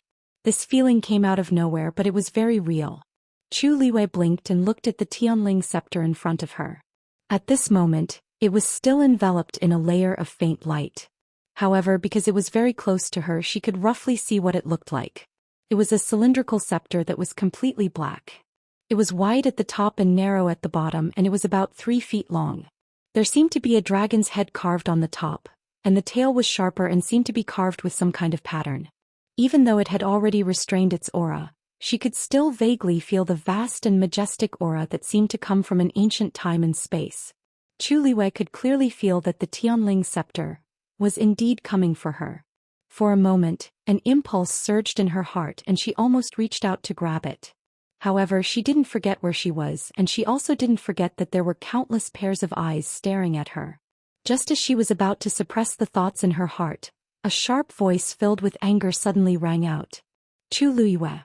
How dare you!" This shout was extremely ear-piercing, and it instantly caused many people to be jolted awake. Chu Liwei also looked over.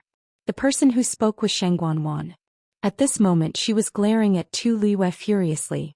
Her eyes were wide open and she looked furious. The Tianling scepter is a sacred object that the Tianling dynasty has worshipped for thousands of years. It is the symbol of imperial power. How can I allow you to defile me like this? Many people's expressions instantly changed. As long as one wasn't blind, they could clearly see that the heavens-writ scepter had flown towards Chu Liwei of its own accord. It had also approached Chu Liwei of its own accord. From the beginning to the end, Chu Liwei stood in his position and did nothing. Shang Guanwan said that she had defiled the heavenly writ scepter. Isn't that a bit of a distortion of the truth? Chu Liwei raised her brows slightly. Instead of being angry, she smiled and said softly, "Third princess, do you mean that I was the one who summoned the heaven's writ scepter and controlled it to do all those things just now?" Shang Guanwan choked. If she said yes, Wouldn't that mean that she had admitted that the Heaven's Writ Scepter was controlled by a mere Chu Liyue? If word got out, wouldn't the imperial family lose face? But if she said that it wasn't the Heaven's Writ Scepter, why did it suddenly become so strange? It had rejected her approach and even injured her directly. But in the blink of an eye, it was so docile in front of Chu Liyue. Even in the thousands of years of the Tianling dynasty's history, nothing like this had ever happened before. The most embarrassing thing was that the Heaven's Writ Scepter was still quietly floating beside Chu Liyue. It was as if it was set on following her and had no intention of returning. She was going to pick up the Heaven's Writ Scepter. What was she going to do now? Sheng Wanwan's heart was filled with hatred. Chu Liyue. Chu Liyue again. The night before, Jiang Yuqing poured out his heart to her and took the initiative to ask for her hand in marriage. Now even the Heaven's Writ Scepter had taken the initiative to follow him and stay by his side. Who knows if he used some kind of trick? Sheng Wanwan was almost blinded by anger. She pointed at Chu Liyue and wanted to scold her, but Jiang Yuqing quickly stopped her. Calm down. He grabbed Sheng Wanwan's hand tightly and gave her a warning look. She should take a look at herself first. If she lost control of her emotions again and made a scene, it would be over. Sheng Wanwan bit her lip hard to control her emotions. Jiang Yuqing looked deeply at Chu Liyue and the Heaven's Writ Scepter in front of her. His mind was also in a mess. Elder Chenke. He called out. You have always been in charge of looking after the Heaven's Writ Scepter. Do you know what is going on? Elder Chen Ku, who was called out, immediately walked over with a worried expression. This humble subject doesn't know what is going on either. The Heaven's Writ Scepter rarely leaves the Black Mystic Stone. You are the leader of the 8 great elders of the royal family and are personally in charge of these matters. If even you don't know, then who else can? Jiang Yuqing's tone turned cold. No matter what, you must bring the Heaven's Writ Scepter back. If you delay the 3rd princess's ascension ceremony, you will be held accountable. Elder Chen Ku also cried out in his heart. What did this have to do with him? Not to mention that the Heaven's Writ Scepter had taken the initiative to look for Chu Liyue and no one could do anything about it. Even if Chu Liyue wasn't here, would Sheng Wanwan be able to lift it? Everything that had happened just now was still vivid in his mind. The Heaven's Writ Scepter was full of resistance towards Sheng Wanwan and wasn't even willing to let her touch it. Not to mention anything else. It would even delay her ascension ceremony. That would require her to have the ability to ascend the throne. Without the Heaven's Writ Scepter's approval, today's ceremony couldn't possibly continue. Elder Chen Ku's expression turned a little pale at this thought. Prince Consort, it's true that we are in charge of guarding the Heaven's Writ Scepter, but we have never been able to control it. Please forgive my incompetence, but I may not be able to do as you say. Jiang Yuqing immediately became anxious. Sheng Wanwan was even angrier when she heard this. She immediately raised her voice and pointed at Chu Liyue. No matter what, you must bring the Heaven's Writ Scepter back to the Black Mystic Stone. Otherwise, how can I continue? Elder Chen Ku clasped his hands together and bowed. He said word by word, he said each word clearly. 3rd Princess, you know that the Heaven's Writ Scepter is a sacred item that has been passed down for thousands of years and has its own spirituality.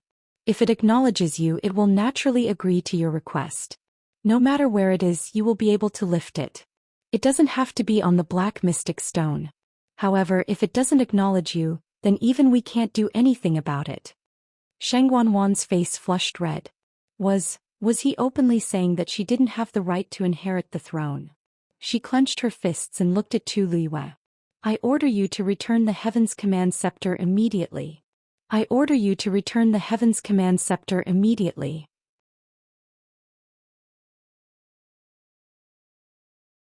Chapter 872. This scene was simply too absurd and laughable. Sheng Wanwan was clearly the one with the royal bloodline and the heir to the throne, but now she was coldly reprimanding Chu Liyue, who had nothing to do with her, and demanding that she return the Tianling scepter. If word got out, who knew how many people would laugh their heads off? Chu Liyue was calm and composed as she lifted her chin. 3rd Princess, I did not take the Tianling scepter for myself, so how can I return it? If you want it back, why don't you come and get it yourself? Sheng Wanwan choked as her face flushed red. If it was really as easy as Chu Liyue said, why would she have such a headache? This Tianling scepter was indeed a little strange. It had been very resistant to her from the start. Just now, when she asked the senior for help, she was directly blasted out and rolled down the 9 steps in front of everyone. Now she did not dare to try again. She did not dare to imagine what would happen if the same thing happened a second time. But if she did not do anything, what would she do if the Tianling scepter really did not return? At this moment, it was still quietly floating in front of Chu Liyue, as if it had become an item that she carried around with her. Jiang Yuqing gently pushed her. You are of royal bloodline after all. No matter what, the Tianling scepter should not do anything to you. You can go and ask for it yourself. Shang Guanwan suddenly turned around and glared at him. Will not do anything to me? Did he not see the situation just now? She had already embarrassed herself once. If she failed again, she would lose all her face. But Jiang Yuqing's attitude was very firm. Aside from Shang Guanwan, who else could take the initiative to help? Elder Chen Ku and the others were in charge of guarding the entire Longkuan Palace and controlling the Xian array on the black magnetite. But they had clearly said that the Tianling scepter could not be controlled. Could it be that they were just going to watch? Shang Guanwan gritted her teeth. Unable to persuade Jiang Yuqing, she could only take a step forward.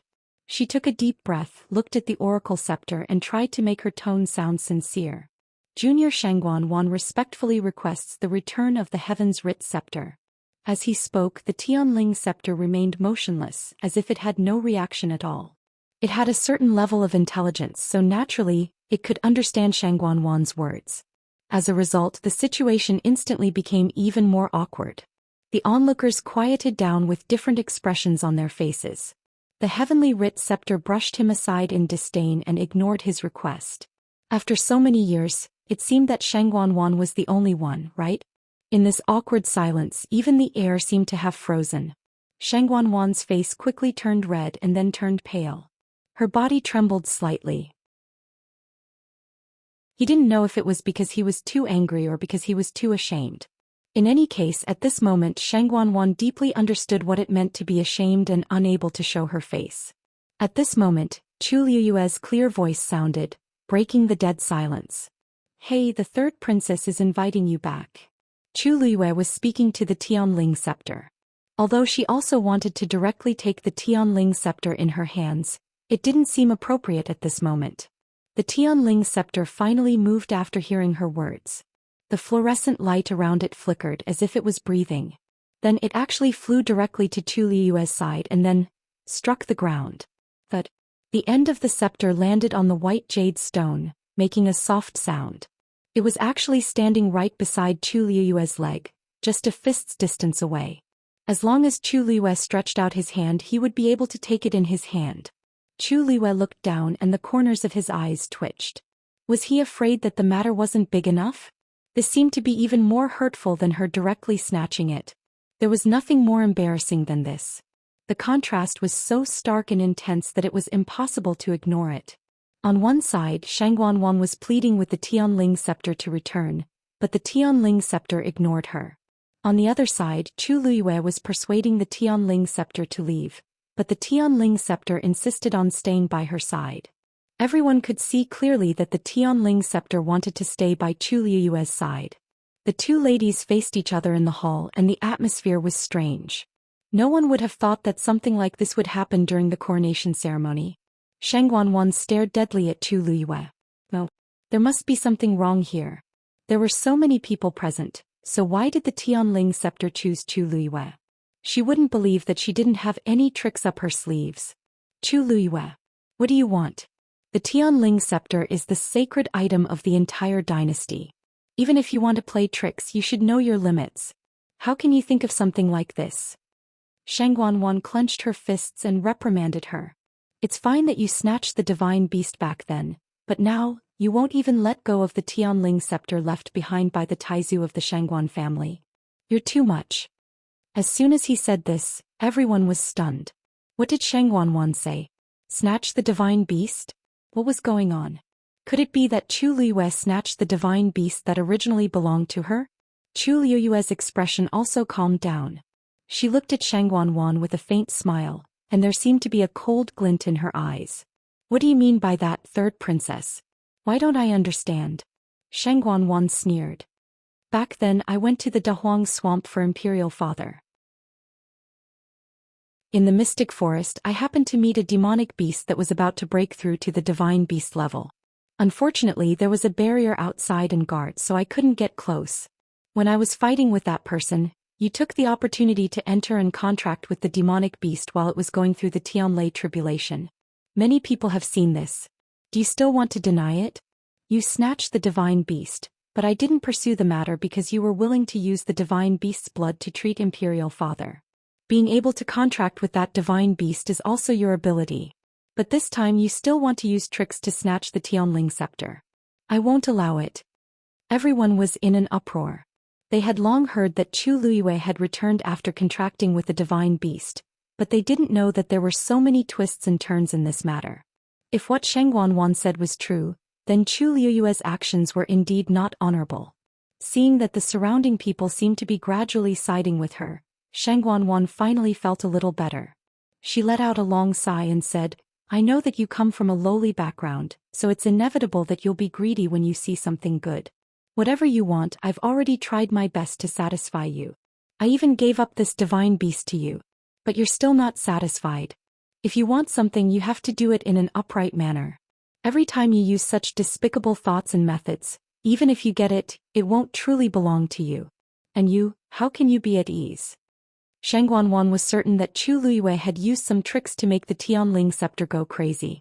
Therefore her words were very rude, mocking her both openly and secretly. When the surrounding people heard this, many of them also had doubts in their eyes. That's right. No matter how capable Chu Luiyue was, this Tianling scepter couldn't have gone looking for her for no reason. Could it be that she really did something in secret? Mobile users, please browse for a better reading experience from Love Network.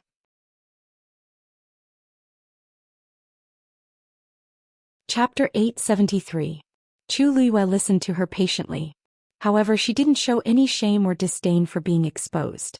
Instead, she smiled. She hadn't even told Sheng Wanwan these words, but the other party had already made the accusation. Her ability to distort the truth was not lost at all. It seems that in the third princess's eyes, I'm really someone who knows everything. Not only can I contract divine beasts as I wish, but I can also use the Tianling scepter as I wish. She spoke coldly and a smile suddenly appeared on her lips. Since the third princess thinks so highly of me, wouldn't I be letting down the third princess's good intentions if I don't do anything? Sheng Wanwan was originally quite pleased with herself. She thought that she had the upper hand and would force Chu Luiyue to back down. However, she felt uneasy after hearing what Lin Mingya said. Wasn't Chu Luiyue saying that she was belittling the Tianling scepter? I didn't mean it that way. Elder Chen Ku, there's something I'd like to ask. Chu Luiyue ignored Sheng Wanwan and turned to look at Elder Chen Ku. What? Elder Chen Ku didn't expect Chu Luiyue to suddenly speak to him and was stunned. Chu Luiyue glanced at the Tianling scepter beside her, and her red lips curved up into a deep smile. Just as the third princess said, the Tianling scepter is a sacred item of the Tianling dynasty. It's extremely honorable. It's rumored that whoever can pick up the Tianling scepter will successfully inherit the throne. What if I can do it? Elder Chen Ku's eyes widened in shock. Was Chu Luiyue crazy? Did she know what she was saying? Picking up the Tianling scepter, was she planning to openly usurp the throne? Impossible. Before Elder Chen Ku could react, Sheng Wanwan was the first to deny it. Even if you use some method to make the Tianling scepter lose control, you can't pick it up, much less gain its approval. Sheng Wanwan said this with great confidence. This was because the Tianling scepter had been left behind by Taizu. Since ancient times, only those with the Tianling royal bloodline could approach and obtain the Tianling scepter's recognition. What kind of background did Chu Luiyue have to have such thoughts? What wishful thinking. Oh, why don't we make a bet? Chu Luiyue was not annoyed and shrugged. Sheng Wanwan became vigilant. What bet? If I can pick up this scepter and obtain its approval, then don't even think about it. Sheng Wanwan immediately interrupted her rudely. Chu Luiyue, with your background, do you think you can be related to the Tianling royal family?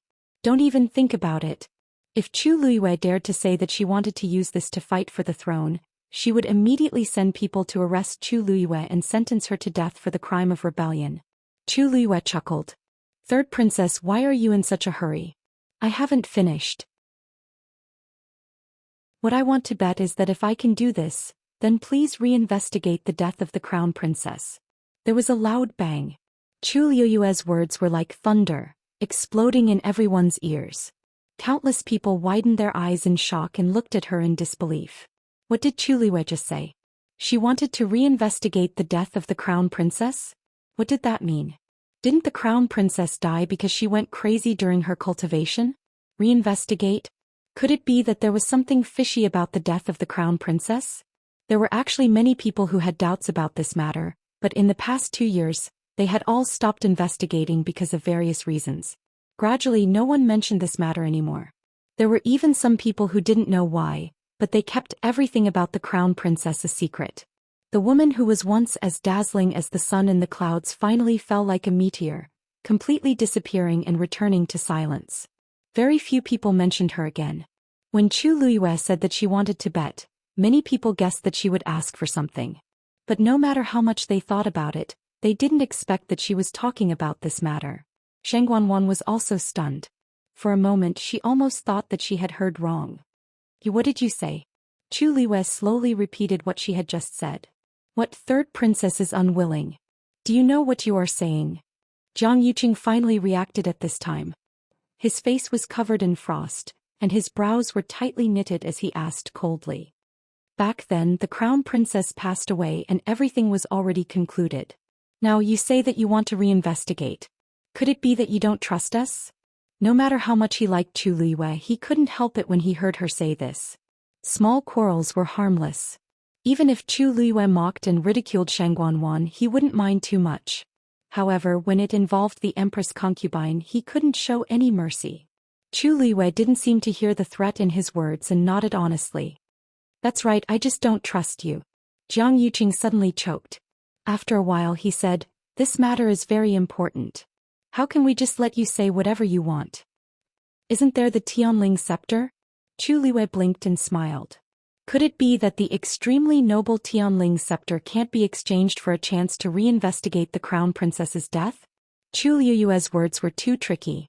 No one dared to say, no.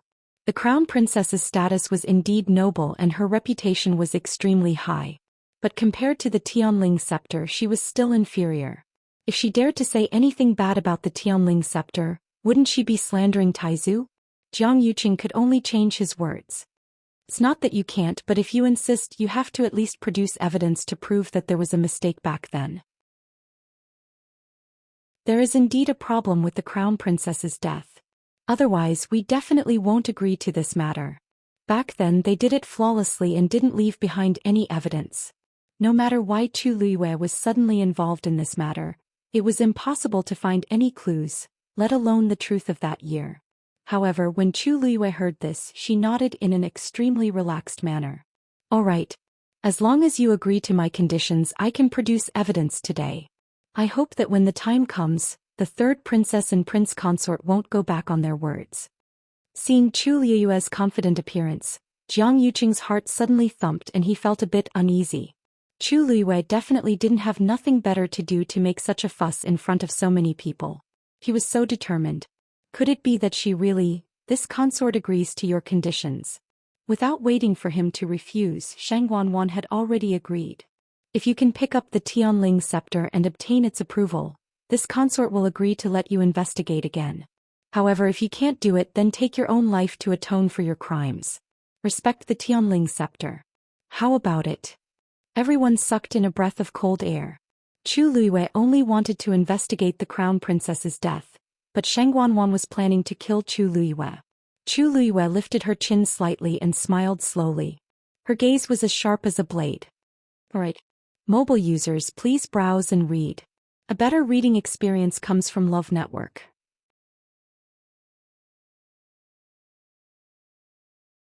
Chapter 874. No one had expected things to develop to this stage. Chu Liyue had actually gambled with her own life in exchange for a chance to investigate the crown princess's death. After a short silence, the crowd broke out into a commotion. Is Chu Liyue crazy? What is she thinking? She's willing to pay any price to investigate the crown princess's death? Didn't she come from a small place outside Heaven's Canopy? How did she get involved with the crown princess? I can't figure it out. I really can't figure it out. In these 2 years there were also people who wanted to do this but they all gave up in the end. Isn't she just finding trouble for herself? What can she do by herself? Aren't you all curious as to why Chu Liwei dared to make such a claim? Looking at the Tianling scepter's attitude towards her, I think she might be able to do it. Since when was someone without the Tianling royal bloodline able to do such a thing? This was actually the question that everyone was most curious about. No matter how they thought about it, the Tianling scepter shouldn't have anything to do with Chu Liwei, right? Jiang Yuqing also heard a lot of these whispers. He looked at Chu Liwei and those familiar eyes, and an extremely absurd thought suddenly appeared in his mind. However, he immediately shook his head forcefully and dismissed the idea. Impossible. Shang Guanyu had already been raped to death back then, and her soul had already dissipated. It was impossible for her to still be alive. At that time he had repeatedly confirmed that there was no mistake. But no matter how much he tried to convince himself, there was still a doubtful voice that didn't dissipate. If Chu Liwei really had nothing to do with Shang Guanyu, then why would she get involved in this matter? Also, the Tianling scepter didn't care about so many people, even Shang Guanwan, a proper royal princess, but it treated Chu Liwei differently. He finally could not help but look at Mu Qinghe, who was not far away, only to see that he was also looking at Chu Liwei with a shocked and confused expression. As the deputy commander of the Black Cavalry, he was personally in charge of the security inside and outside the palace. Lang Kun Hall was the most important, so he had always been guarding it. Jiang Yuqing frowned. Chu Liwei was personally brought back by Mu Qinghe. When he first met Chu Liwei, he was suspicious of her and asked Mu Qinghe to secretly investigate her. The result of the investigation was that there was no problem with Chu Liu's identity. She was indeed the abandoned daughter of a declining family that grew up in country Yaochen. By chance she changed her fate and finally arrived at West Hill after going through many difficulties. But now, what was going on? Jiang Yuqing was getting more and more nervous. He felt that things were getting out of his control and were heading in an unknown direction. Even he was not sure what would happen in the end. However, at this moment Jiang Yuqing was not the only one who was shocked. Mu Qinghe stared at Chu Liwei, who was not far away. When he heard her words he was also shocked. She wants to investigate the death of the princess. Who exactly is she? At this moment Hong Yao also flew out. Looking at its green wings, it seemed to be a little agitated, and its pair of round eyes stared closely at Chu Liwei on the other side. It was unknown if it was waiting or hoping for something. A thought suddenly popped up in Mu Qinghe's mind and his body stiffened. His lips moved slightly as he called Hong Yao back. Hong Yao. Hearing that something was wrong with his voice, Hong Yao finally turned around to take a look. There seemed to be endless undercurrents surging in Mu Qinghe's eyes. Who is she? Everyone's gaze was focused on Chu Liwei at this point. She lowered her head and glanced at the Tianling scepter. She didn't want to be so ostentatious, but since it gave her so much face, then there was no need to be polite. Thinking of this, Chu Liu's gaze focused, and she reached out to the dragon head carved at the top. Actually, the Tianling scepter was right beside her, within reach. Therefore, Chu Liu only moved her arm, and her fingers were already on the Tianling scepter. Everyone subconsciously held their breaths and were extremely nervous as they stared intently. Buzz. The expected resistance and rejection did not happen. The moment Chu Liu's hand officially held the Tianling scepter, a buzzing sound rang out. At the same time, the sparkling radiance on it quickly gathered and finally gathered at the eyes of the dragon head. Zhoosh. The dragon's tightly shut eyes suddenly opened. A golden ray of light shot out from within. It shot straight into the clouds. In an instant the light shone brightly. It illuminated the world. The sacred light scattered and enveloped Chu Liu. The wind whistled and her clothes fluttered. Her black hair fluttered. At a glance it was incomparably noble. At this moment, Chu Liu only felt that the force in her body seemed to have been guided by something, and it quickly surged. It was almost boiling. It was as if something that originally belonged to her had finally returned. It was a perfect fit. Almost instinctively she held the scepter and raised it high. In the sky clouds quickly gathered. With the golden light from the Tianling scepter as the center, a huge storm quickly gathered. Covered the sky and covered the sun. It was majestic. The next moment, Chu Liu waved her wrist lightly. A majestic aura, wrapped in a biting cold murderous intent, rushed straight toward Shangguanwan. Shangguanwan was shocked and immediately wanted to retreat. But how could her speed compare to the attack of the Tianling scepter? Boom! That terrifying power flew past her left shoulder, instantly slicing off a large piece of flesh on her shoulder. Ah! Shangguanwan cried out in shock and flew backward, then fell hard onto the ground. She suddenly spat out a mouthful of blood. Her back and left shoulder were in pain, and a few of her ribs seemed to have been broken. Her internal organs felt like they were squeezed into a ball, and it was so uncomfortable that it felt like it was going to explode. She struggled to get up, full of resentment. Just as she was about to scold Chu Liwei, she suddenly heard a cold gasp from the crowd. Shangguanwan immediately felt that something was wrong. Looking at the crowd, she instantly saw countless pairs of frightened and disgusted eyes. They were looking at her. Shangguanwan suddenly realized that something was wrong, and only then did she realize that her face was burning with pain. She knew that something was wrong and immediately touched her face. It was rough and sticky to the touch, and it was extremely terrifying. Her mask had actually fallen off. Digression will continue tomorrow. Mobile users, please browse and read. A better reading experience comes from Love Network.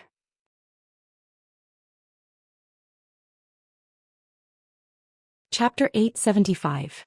Shangguanwan's heart was instantly filled with endless panic and fear. She screamed and immediately covered her face with her hands. However, everyone had already seen it clearly while she was in a daze. That originally beautiful face had suddenly become extremely ugly with scars all over it. From afar, it looked like centipedes were covering her face. It was frightening. The surrounding crowd instantly fell into a strange silence. Many people looked at each other in confusion. It was no wonder that the third princess had refused to leave Huayang Palace after returning from Dahuang Swamp.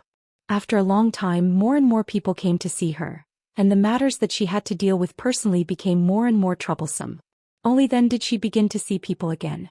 However, under most circumstances she still wouldn't leave the palace. Everyone thought that she had really gotten injured because of His Majesty and needed to rest in bed. However, they didn't know that this was the reason behind it. Her appearance had been completely ruined. Feeling countless gazes on her, Shangguanwan was filled with hatred, anger, and resentment. Even though she had already gotten the divine beast blood from Chu Liwei and the injuries on her face had started to improve, she hadn't fully recovered yet because she had just applied the medicine. The deep and shallow scars were much better than when her face was constantly festering, but in the eyes of the crowd, they were still extremely terrifying. Shangguanwan trembled all over.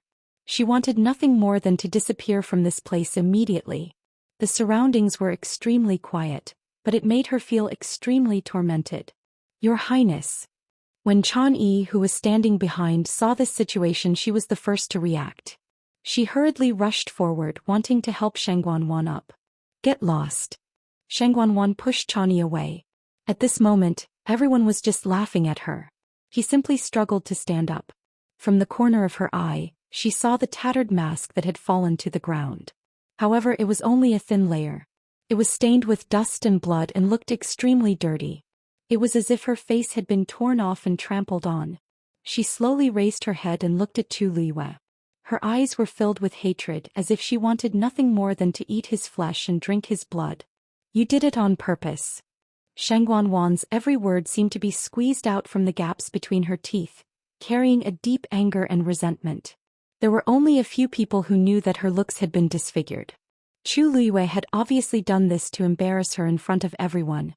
Chu Liwei looked at her with an apologetic expression. Ah, third princess, I'm really sorry. My hand slipped just now. Are you all right? Hand slipped. Once. Shangguanwan was so angry that she almost laughed. She had really underestimated Chu Liwei. He could even make up such a reason. Chu Liwei held the Tianling scepter in her hand. There were so many people present, so why did it hit her? Furthermore, he had even removed her mask.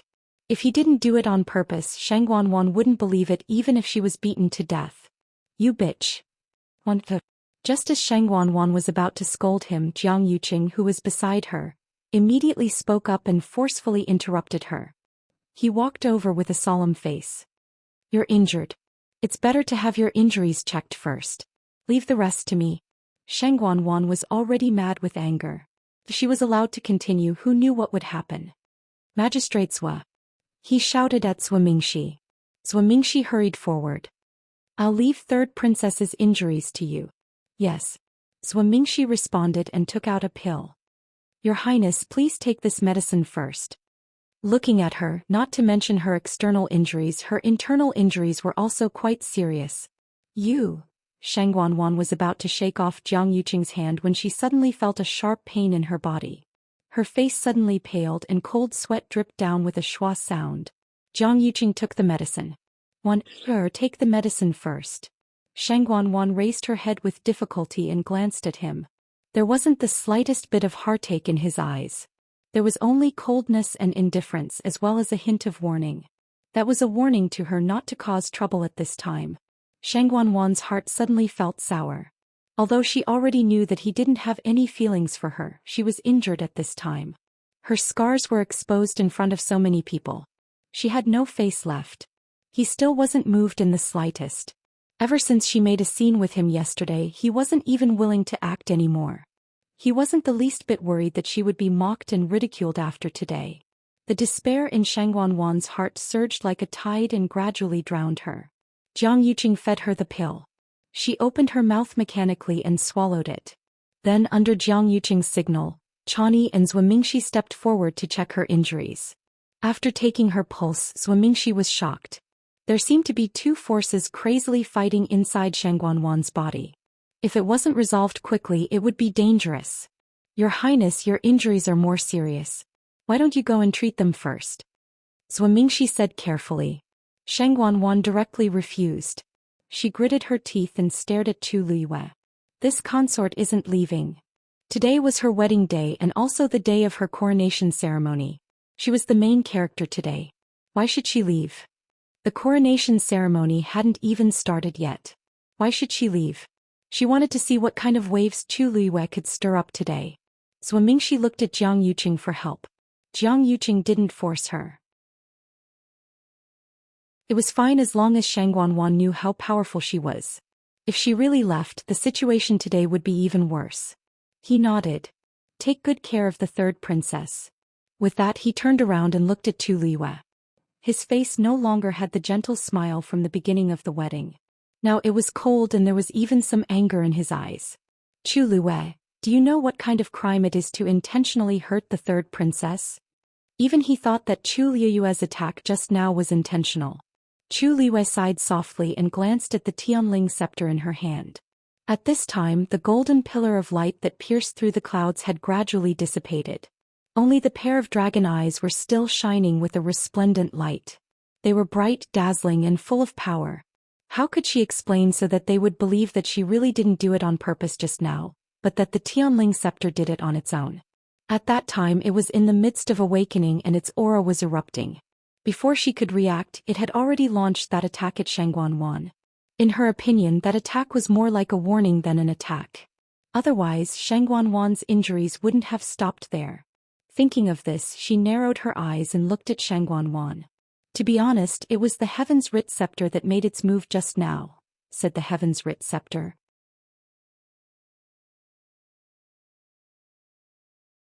Chapter 876. You're spouting nonsense. When Shang Guanwan heard this, she immediately retorted. Why would the Tianling scepter do this for no reason? I'm of the Tianling royal family's bloodline. Even if someone had tried to pick up the Tianling scepter and failed, they had never heard of the Tianling scepter attacking anyone of its own accord. Chu Liyue's words were simply too laughable. That's right. With your status, what exactly did you do to provoke the Tianling scepter to do this? Chu Liyue smiled faintly and asked in return. If I remember correctly, when you tried to pick up the Tianling scepter just now, it seemed to have resisted you a little. Shang Guanwan was about to go on a crusade against Chu Liyue, but when she heard this, she instantly choked. The rest of her words were stuck in her throat. It was extremely uncomfortable, but she couldn't say it no matter what. She instantly felt guilty and her eyes darted around. She had also realized this problem. The Tianling scepter had been very rude to her from the start, and it had no intention of submitting to her. Later on, when she asked for help from the senior, It had directly exploded and sent her flying. Could it be because of this? She was in a fit of anger just now, so she didn't care and scolded it. But now, Chu Liyue's words made her uncertain again. If it was really because of this, she clenched her teeth and braced herself. I don't know what you're talking about. The surrounding people's expressions all became a little strange. Chu Liyue's words weren't without reason. From the moment Shangguanwan tried to pick up the Tianling scepter, everything had been going wrong. Something didn't seem right. Even if she couldn't pick it up and didn't receive the Tianling scepter's acknowledgement, she shouldn't have been knocked down from the top and rolled down the 9 steps, right? Could it really be that there was something wrong with Shangguanwan? Why, don't try to absolve yourself of the blame. You clearly know this consort's face. Back then, this consort became like this because your demonic beast scratched me. Now that you're treating this consort like this in public, aren't you just trying to embarrass this consort? When Shangguanwan saw that the situation was not right, she immediately changed the topic. She restrained the anger and resentment on her face and lowered her head to complain tearfully as if she had been wronged. Chu Liyue sneered inwardly. She wanted to throw dirty water on her? That would depend on whether or not she was willing to accept it. Third princess, you've misunderstood me. When your face was scratched, I hadn't formed a contract with it yet. I really didn't do it on purpose. As for the trouble dumpling caused previously, although it had nothing to do with me, I still felt very apologetic. After I came back, I went straight to the palace to offer the blood of the mythological beast to His Majesty and you. If I really wanted to make things difficult for you, why would I do this? Chu Liyue's tone was light and his expression was sincere. Shangguanwan was so angry that her chest rose and fell violently. Her eyes widened and her chest rose and fell violently, but she couldn't say a single word. She had clearly taken the initiative to ask for the blood of the mythological beast, so how did it become her offering the treasure in Chu Liyue's mouth? Lies really came easily from his mouth. However, even though Shangguanwan was extremely angry, she couldn't refute it. Could it be that she had to admit in public that she had forced Chu Liyue to take out the blood of the mythological beast? Seeing Shangguanwan's guilty appearance, many people secretly despised her. Since it was a mistake made before the contract was formed, then this matter naturally had nothing to do with Chu Liyue. It was already very rare for her to be willing to take the initiative to help, but Shangguanwan actually made a false accusation. It was obvious what kind of person she was. At this time, Jiang Yuqing finally spoke. Even so, it's a fact that you hurt the third princess. You should take responsibility for it. In front of everyone, he naturally had to stand on Shangguanwan's side. Moreover, he wasn't sure of Chu Liyue's identity and didn't know what she was planning to do.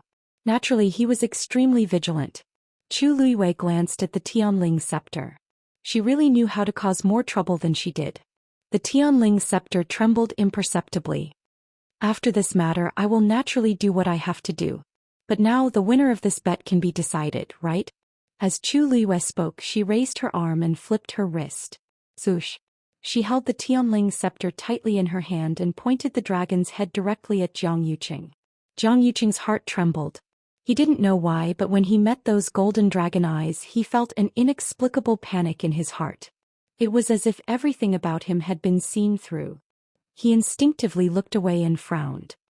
I have already picked up the Tianling scepter and obtained its approval. Chu Liyue's eyes narrowed dangerously. Her red lips parted slightly, but her eyes were cold.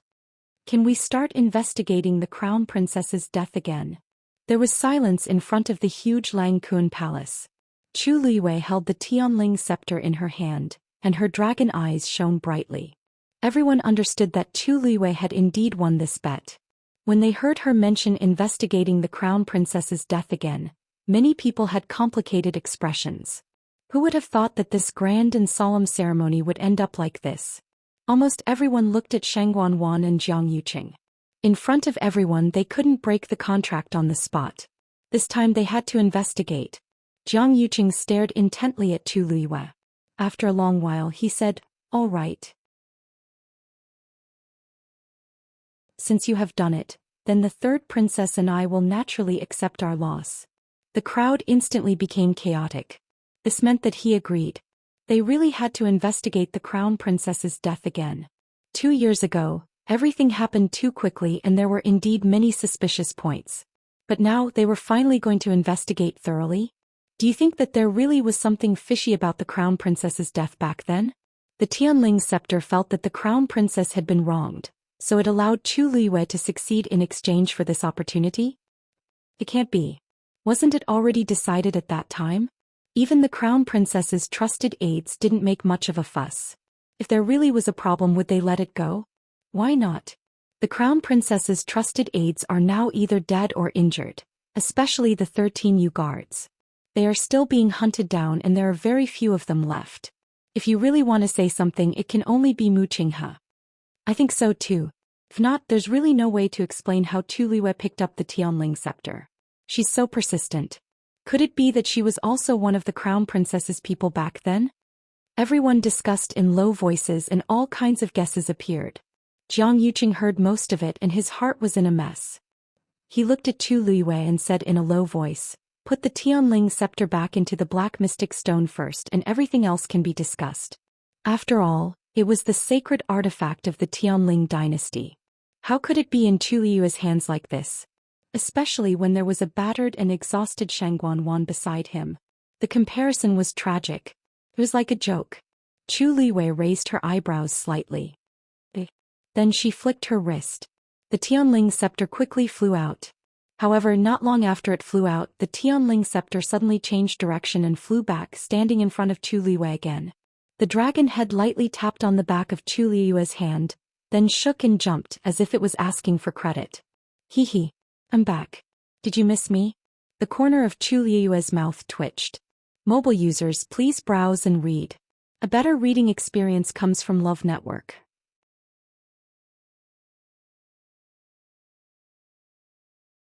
Chapter 877. How should she put it? In her previous life, she did not have the chance to wait until the day of her wedding. Naturally, she did not get to see the Tianling scepter.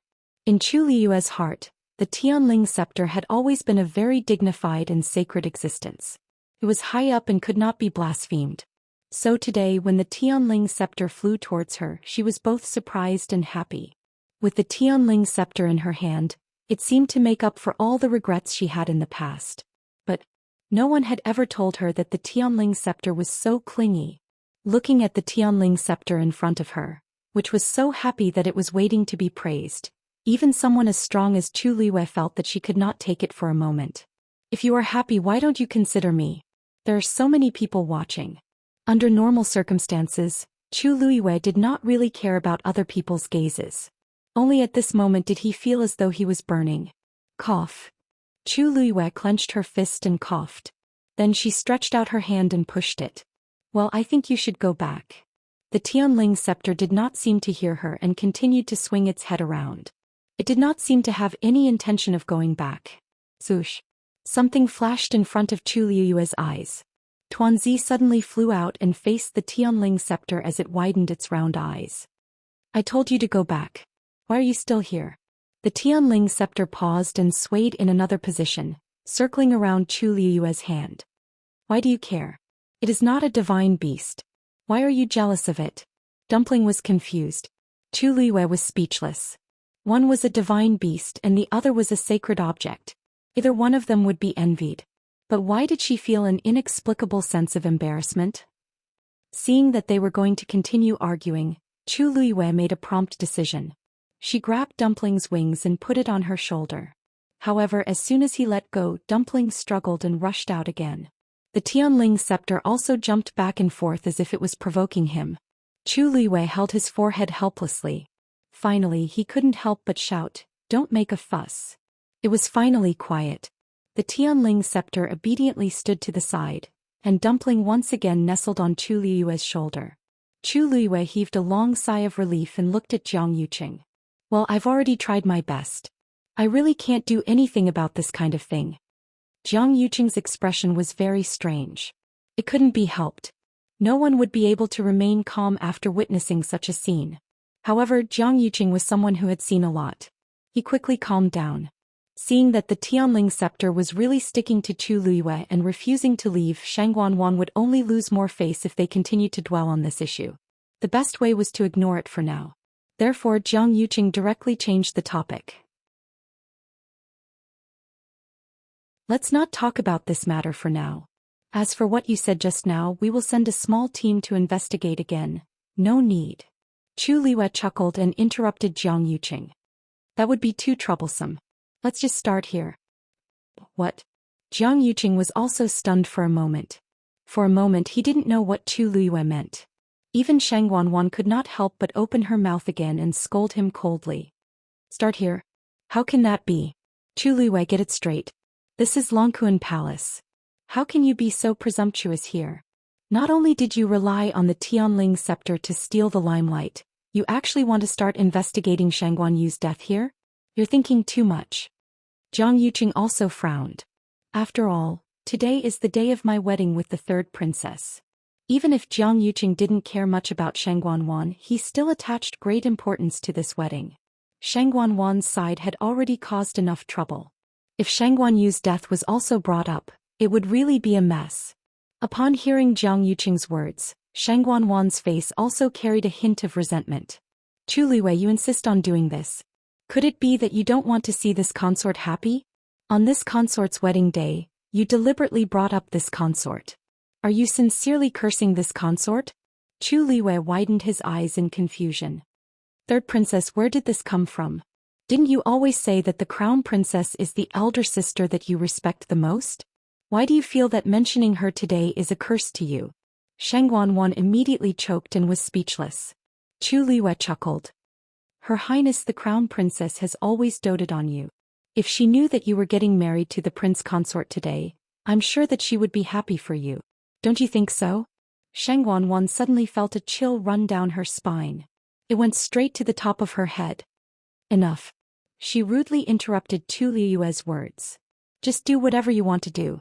At that time Shang Guanyu was already dead and all the evidence and clues were basically destroyed. There was no way to investigate at all. She didn't believe that these people would be able to find anything 2 years later. Jiang Yuqing subconsciously wanted to stop her, but Shang Guanwan had already spoken. He slowly clenched his fists in his sleeves. For some reason he felt an inexplicable panic in his heart. Many thanks for third princess's understanding. Chu Liwei smiled in response, then took a step forward. Everyone looked over with different expressions on their faces. Chu Liwei looked straight at Jiang Yuqing. The smile on her face gradually faded, and there seemed to be a cold glint in her eyes. Back then the crown princess's funeral was jointly managed by the third princess and the prince consort. Then the two of you are the ones who know the most about everything, right? Jiang Yuqing didn't know what she was going to do, but he still nodded. That's right. At that time he was still a low-level fiancé, and Shang Guanwan was the only one who was slightly older among the heirs of the imperial family.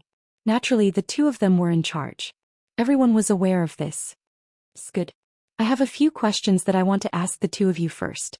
Chu Liwei raised a finger. First, when something happened to the crown princess, it was you who discovered it first, right? Yes. Jiang Yuqing answered without hesitation. These questions had already been asked by countless people. He, Shang Guanwan, and the others had already made up a set of excuses. Even if Chu Liwei asked him 100 times in public, he would still say the same thing. That day the crown princess said that she wanted to cultivate and try to break through to the 9th stage, so she chose to go into seclusion. But not long after, I noticed that something was wrong. When I barged in, I found that the crown princess was already dying. Jiang Yuqing spoke very smoothly and calmly, as if the scene that day was really like that. Chu Liwei raised a second finger. All right. Second question. Why didn't the crown princess cultivate earlier or later? Why did she have to try to break through to the 9th stage on such an important day before the wedding?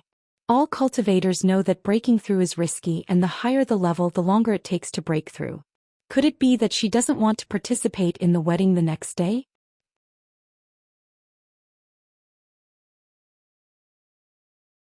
Chapter 878. Jiang Yuqing was still able to respond easily. No one knew what the Empress concubine was thinking.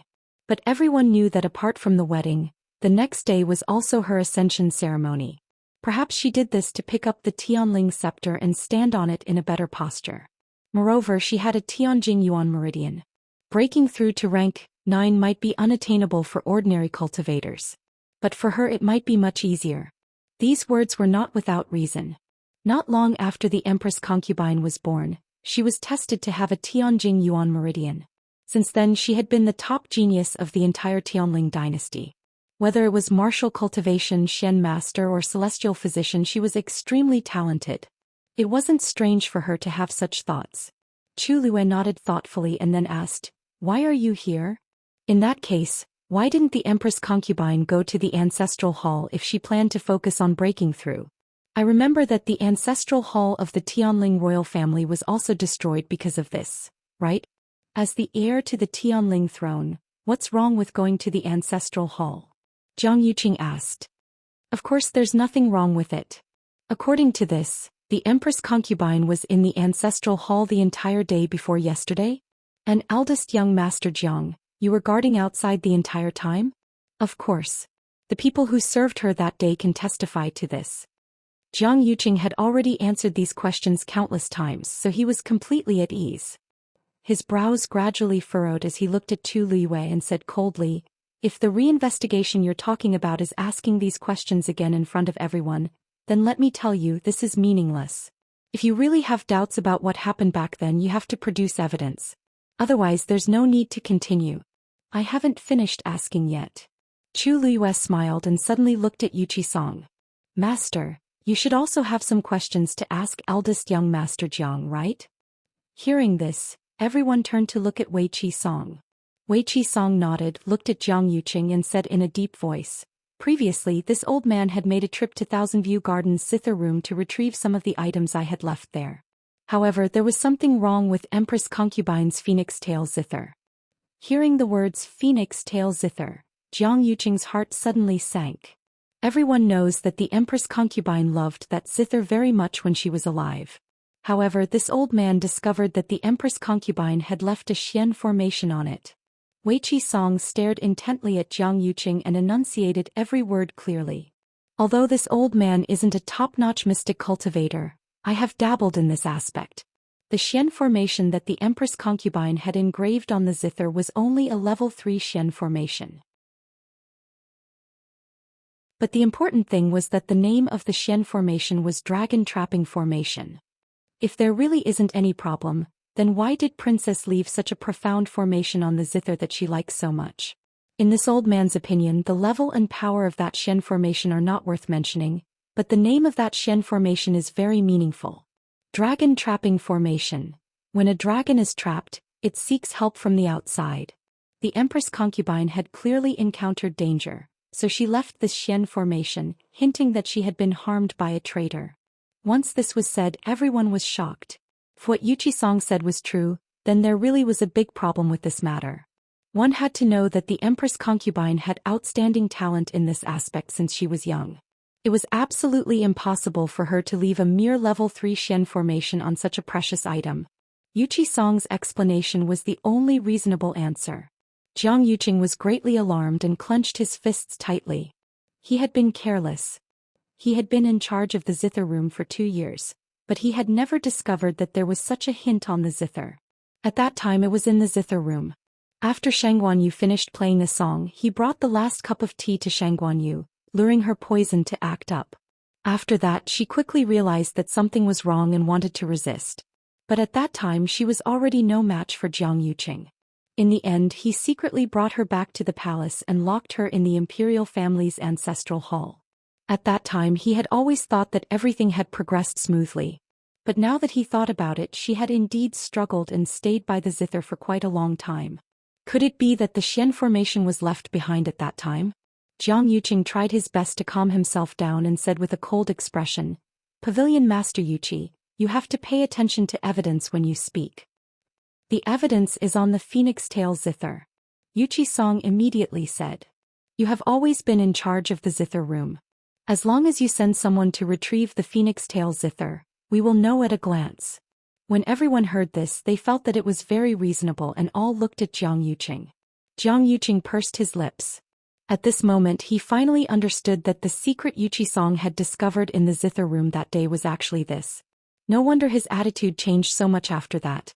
It turned out that he was already certain that someone had harmed Shangguanyu.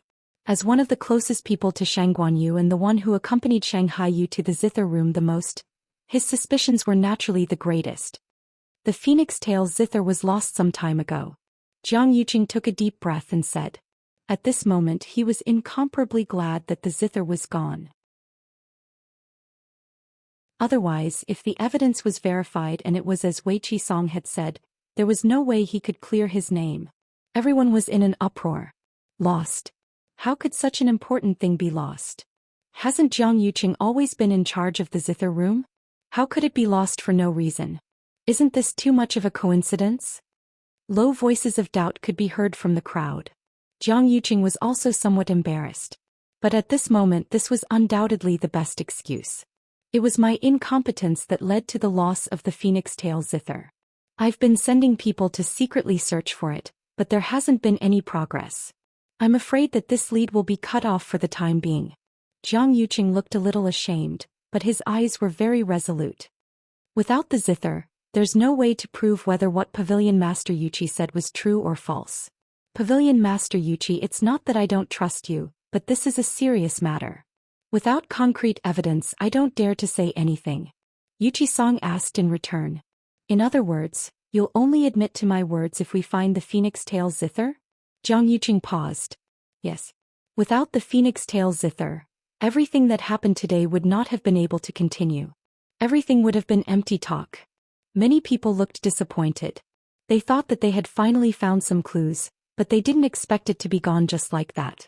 If the crown princess was really harmed, then the longer this dragged on, the harder it would be to find out the truth. At this moment Yuqi-song suddenly said, "What a coincidence! What a coincidence! Yesterday someone delivered a gift to this old man." Jiang Yuqing suddenly looked up. Then he saw Yuqi-song wave his sleeve and a zither appeared in front of him. It was the phoenix tail zither. It's just right here. Why don't we take a look at it ourselves? Digression. The 5th chapter is about to be updated. Mobile users, please browse and read. A better reading experience comes from love.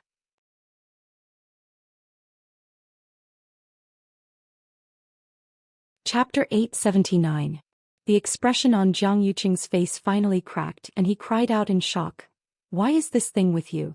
Could it be that the person who secretly broke into the zither room and stole this phoenix tail zither was Yuqi-song?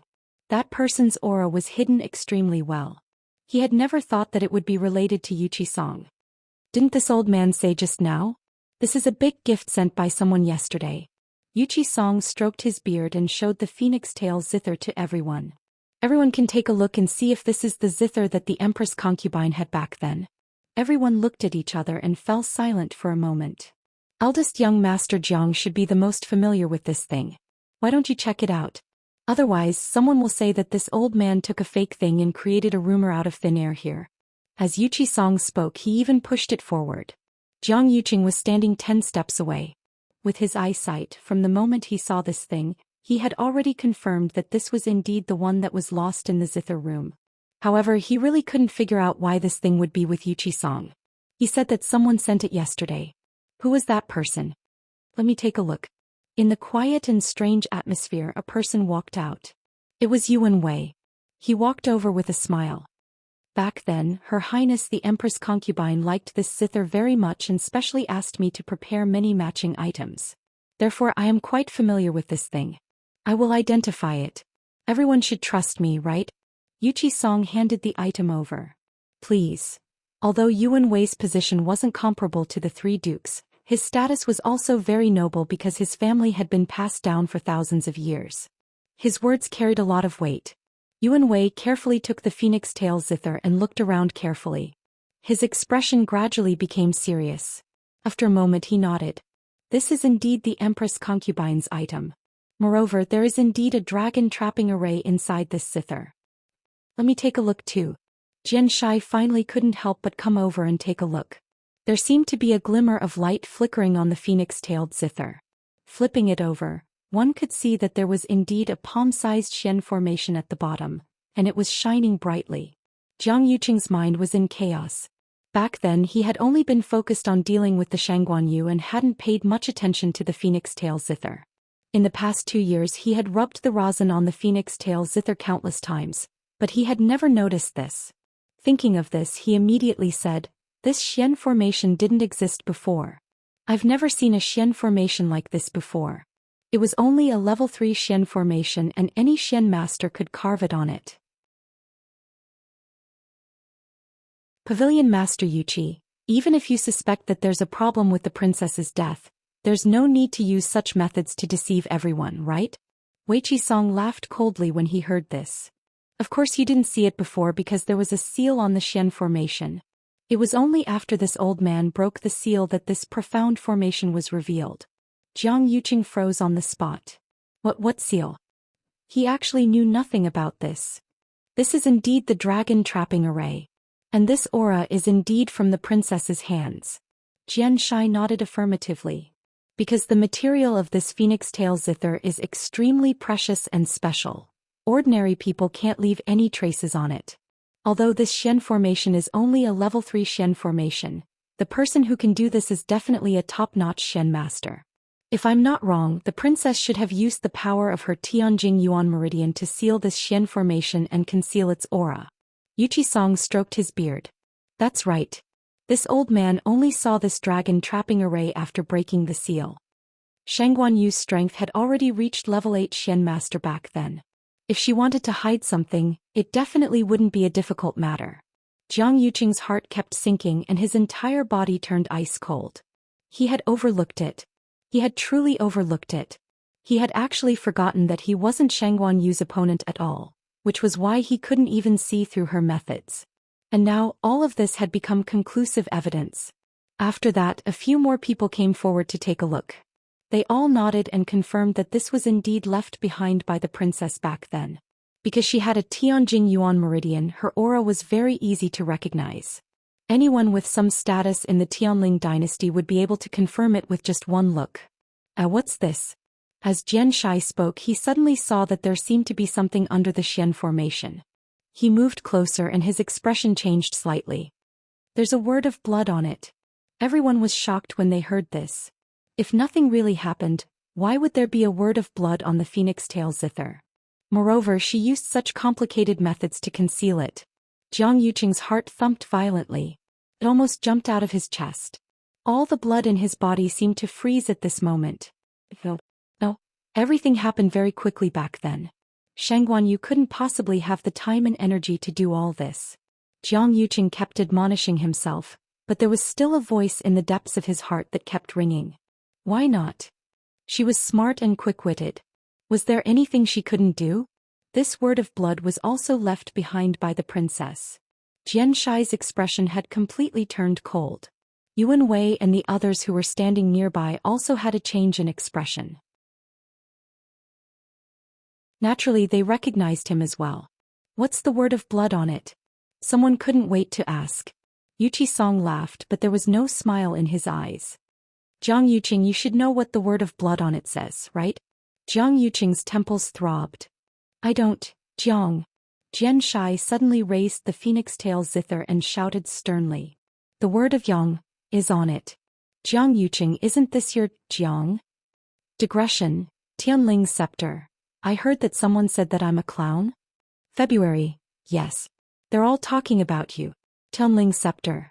Angry. February, yes. So I won't add more chapters for them. Mobile users, please browse and read. A better reading experience comes from Love Network.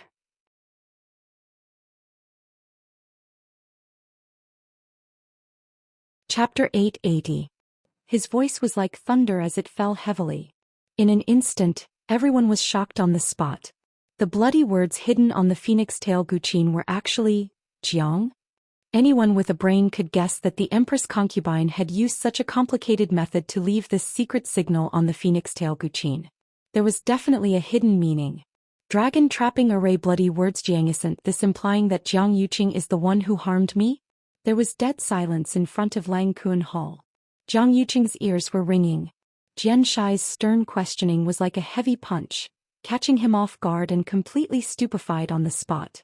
He thought that everything back then was flawless and that no one would be able to find any clues. But he never expected that Shangguan Yu had actually left a trick up her sleeve. There was actually such a shocking secret hidden on the phoenix tail guqin.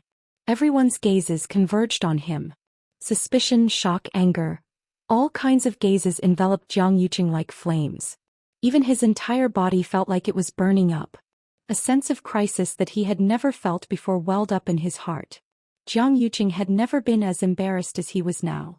He tried his best to calm himself down and tried to make his voice sound calm. The word Jiang doesn't mean anything.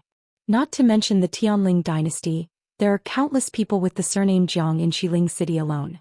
Why are you so sure that it's me at first glance? What if this word doesn't refer to my surname but something else? Xianxia was so angry that he laughed. Jiang Yuqing, don't play dumb here. There are many people with the surname Jiang, but I'm afraid there aren't many who can be remembered by the Empress concubine, right? If she wasn't forced into a desperate situation, the Empress concubine definitely wouldn't have left such a hint. In other words, it's very likely that something happened to her in the zither room. And you, aren't you the one who usually accompanies her in the zither room? Do you really not know anything about this? Jiang Yuqing's eyes flickered. Mountain Lord Jian's words aren't without reason. But this matter indeed has nothing to do with me. Back then the Empress concubine and I were in love and we were about to get married. What reason do I have to harm her? You'll have to ask yourself. Wei Qisong suddenly interjected, his voice flat and indifferent. Didn't you also get together with the third princess in less than 2 years after the Empress concubine left? You even got married? Well said. As soon as Yu Qisong finished speaking, another powerful voice came from the other side. It was none other than Meng Jingji, who had been extremely dissatisfied with this marriage from the very beginning. Even if I don't ask you to be the Empress concubine and never marry again, you should at least show some sincerity, right? In the end, right after you finished the princess funeral, you were together with the third princess. You still have the face to say that you were in love? If this was the Western frontier, someone like you wouldn't be considered a man. Even women wouldn't take a fancy to you. Jiang Yuqing and Shang Wanwan were together. Their relationship was fake, but their identity was real. If Shang Wanwan didn't have such a status, why would Jiang Yuqing even spare her a glance? Although Meng Jingji was stationed at the western frontier all year round and didn't return to the western tomb often, this didn't mean that he knew nothing about the western tomb. He was a military general, but he also had good eyesight. Otherwise, he wouldn't have been able to sit in this position for dozens of years. Back then, even Mu Qinghe couldn't replace him when she led troops to quell the rebellion in the Great Desolate Swamp. This person's ability could be seen at a glance. Jiang Yuqing's face instantly darkened. Shang Wanwan was still shocked and worried about the phoenix tail zither, but in the next moment she heard that she was also being scolded. She was so angry that her face turned white. But when she glanced at Meng Jingji, she forcefully swallowed back those unpleasant words. This person was a tough nut to crack. Today's troubles were already enough. If she provoked Meng Jingji, it would be like adding oil to the fire. Jiang Yuqing remained unmoved. He only said indifferently, "My marriage with Wan'er has nothing to do with this. Even if there's really something fishy about the princess's death, everyone shouldn't be able to pin the crime on me just based on the word blood, right?" He planned to insist on this point. It's true that the word Jiang was written on it. And it's also true that he was one of the closest people to the princess back then. Anyone who saw this would inevitably make the connection. But as long as they couldn't produce any other evidence, he still had some leeway. That's right. You have no evidence. My Jiang family won't let you off just because you're slandering Yuqing. We'll be at your mercy. Jiang Lizhua stood out and hollered in a low voice. This old man wants to see who it is that wants to drag my Jiang family down with him. How dare you pour this basin of dirty water on my son?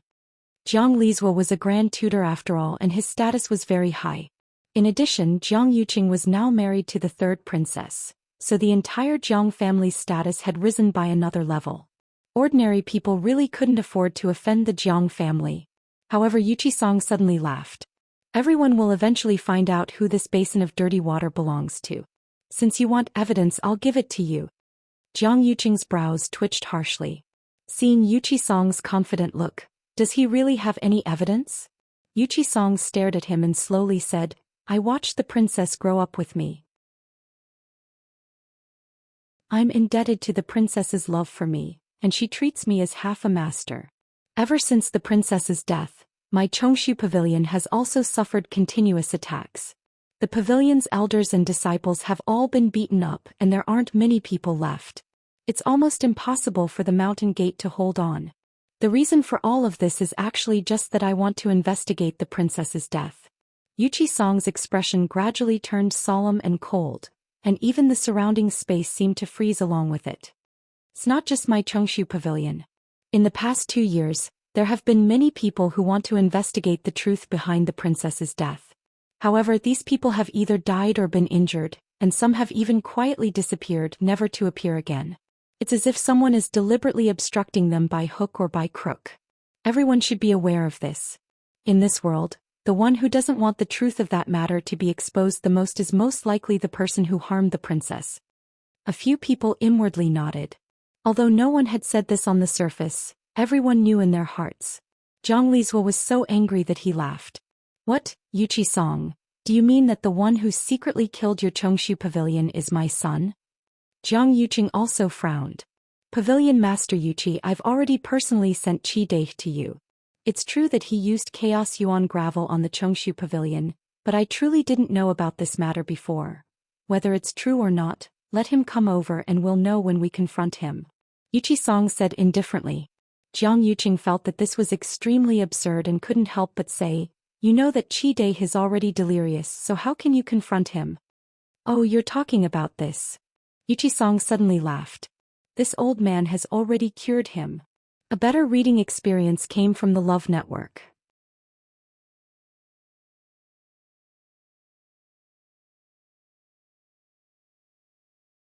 Chapter 881.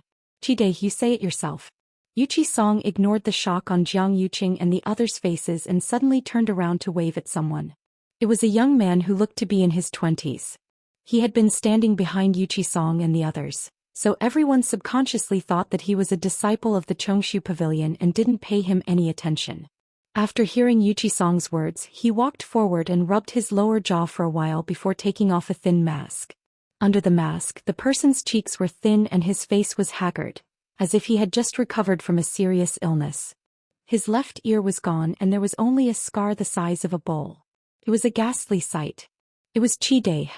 Jiang Yuqing looked at Qi Dai, who should have died in the Chengshu pavilion, and his hands were already tightly clenched in his sleeves. He didn't die. He actually didn't die. Most importantly, the pair of muddy eyes had actually regained their clarity at this moment. Apart from looking a little weak, he was no different from an ordinary person. Qi Dai raised his head to look at Jiang Yuqing, and his emotions suddenly became intense. His eyes were filled with anger and resentment. His entire body trembled and he wanted nothing more than to immediately charge forward and chop Jiang Yuqing into 8 pieces. However, his chest was surging with anger and he couldn't say a single word. He could only let out a hoarse whimper that was difficult to understand. His throat has been drugged and he can't speak anymore. Yuchi-sang looked indifferently at Jiang Yuqing. I wonder what the person who drugged him was worried that he would say. Yuan Wei glanced at the situation and his eyes moved slightly. Pavilion Master Yuchi, this Qi Dai it's a long story. Then Yuchi-sang gave a simple account of finding the Mest Yuan gravel and finding the person who had secretly tried to kill them. Mest Yuan gravel can only be found in Nanjiang, and not many people in the entire Tianling dynasty have been to Nanjiang. Coincidentally, eldest young Master Jiang brought people there not long after the Empress concubine's death. This old man then asked him to help investigate. After a long time he sent Qi Dai over saying that he was the one who did it. At that time Qi Dai had been tortured and beaten. He was unconscious and could not answer any questions. Even if this old man wanted to ask more, it would be impossible. Jiang Yuqing said coldly. Pavilion Master Weiqi, are you doubting me? Qi Dai's body has traces of the mixed Yuan gravel's backlash. You clearly saw it that day. Why are you not going to admit it now? Weiqi-sang, however, merely smiled. Qi Dai, raise your arm for everyone to see. Qi Dai did as he was told and rolled up his sleeves, revealing his forearms. On the inside of his forearm, there was a red line that extended from his palm upwards. Is this the evidence of the Mest Yuan gravel's backlash? Jian Shai was shocked when he saw it. He immediately moved closer to take a closer look. There were very few people in the entire Tianling dynasty who could recognize this. Otherwise, Yuchi Song and the others would not have taken so long to figure out this matter. That's right. This is indeed the evidence of the messed yuan gravel in his body, but the backlash. Jiang Yuqing heaved a sigh of relief in his heart. Since Pavilion Master Weiqi also said so, then where did this suspicion come from? Yuchi Song pointed at Qi Dai.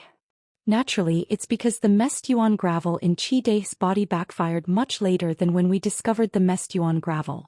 To be honest, the matter of the messed yuan gravel was discovered on the day Lu Yu and Wanzhou officially entered my Chongshu pavilion.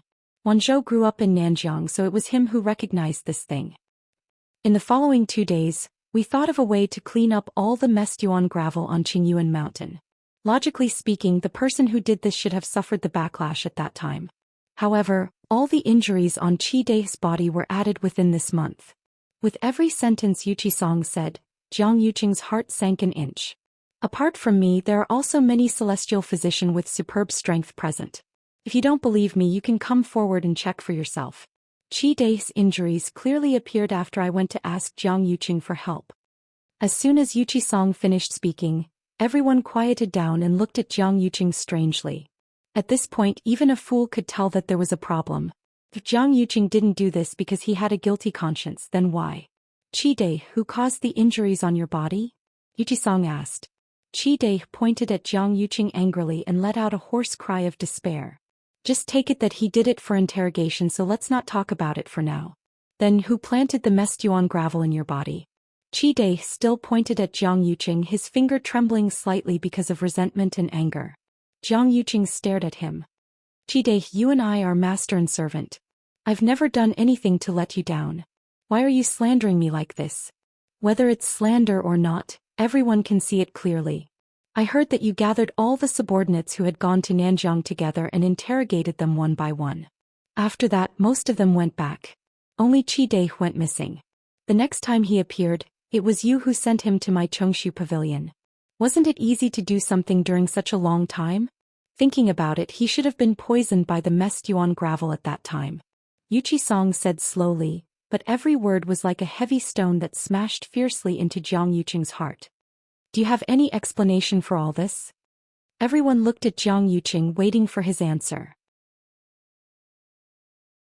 In fact, even if he didn't say anything, everyone already had their own guesses in their hearts. What Yuchi Song said couldn't be faked. It was almost certainly true. Then, there was indeed something wrong with Jiang Yuqing. Faced with everyone's burning gazes, Jiang Yuqing took a deep breath and said coldly, Qi Dai followed me through life and death. Why should I treat him like this?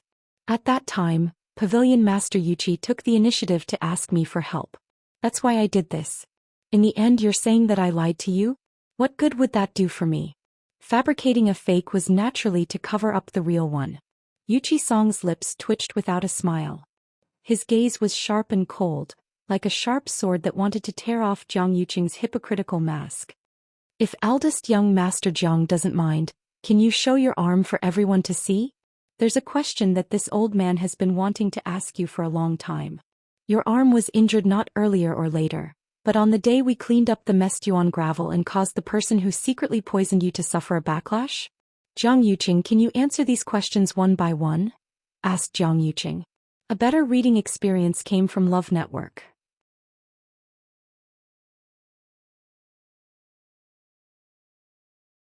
Chapter 882. Yuchi Song pressed on, his series of questions almost suffocating Jiang Yuqing. He originally thought that Qi Dai would die soon after arriving at Chongshu Pavilion. Even if he didn't die, the people at Chongshu Pavilion would kill him out of hatred.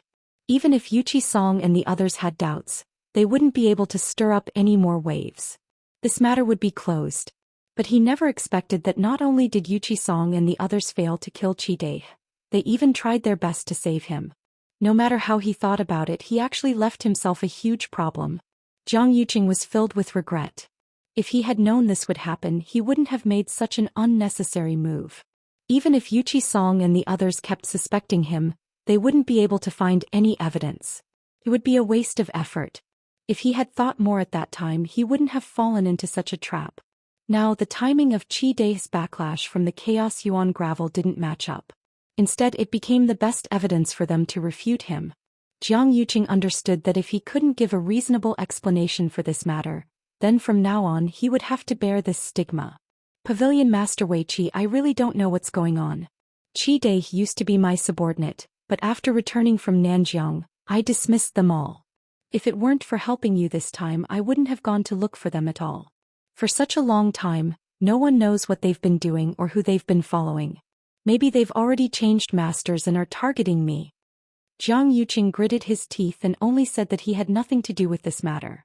There's one thing that many people might still remember. Previously, I was ambushed in my residence and was injured. Because of this, I sent people to track down that person's whereabouts. And the person I was looking for at that time was actually Qi Dai's good friend. To be honest, that person's name is Xiamu. He and Qi Dai are good brothers who have gone through fire and water together. After being dismissed, the two of them didn't have any other relatives, so they became neighbors. They took care of each other and had a very good relationship. Since Xiamu was able to assassinate me, who knows if Qi Dai did not have the same goal. Although Jiang Yuqing's explanation was somewhat weak, it was not completely unconvincing. After all, the news of him being assassinated in the Jiang mansion had spread like wildfire among the aristocratic families.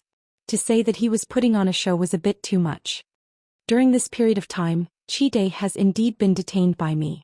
However, in the beginning I only detained him because I wanted to investigate Xiamu.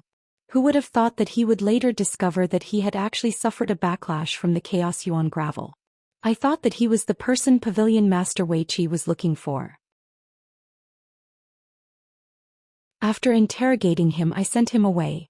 As for the rest, I really don't know. Jiang Yuqing cupped his hands at Yuqi Song. Speaking of which, I was negligent in this matter. I hope Pavilion Master Wei Qi won't blame me. But these things really have nothing to do with me. Back then, experts were as numerous as clouds in the Chongshu Pavilion. How could I have the ability to kill most of the cultivators in the Chongshu Pavilion in a single night? Pavilion Master Wei Qi, you think too highly of me. Hearing Jiang Yuqing's words, everyone's expressions were different. Many people's eyes were wavering. Chu Liwei couldn't help but sneer as she listened from the side. Jiang Yuqing's mouth was as eloquent as always. He could make black sound white and wrong sound right. Just now, Yuqi Song had clearly laid out the evidence. It was almost irrefutable. He was actually able to rely on his glib tongue to earn a place for himself. She had really underestimated him. Eldest young Master Jiang. Chu Liwei suddenly spoke. According to what you said, the Jiang character on the phoenix-tailed zither has nothing to do with you.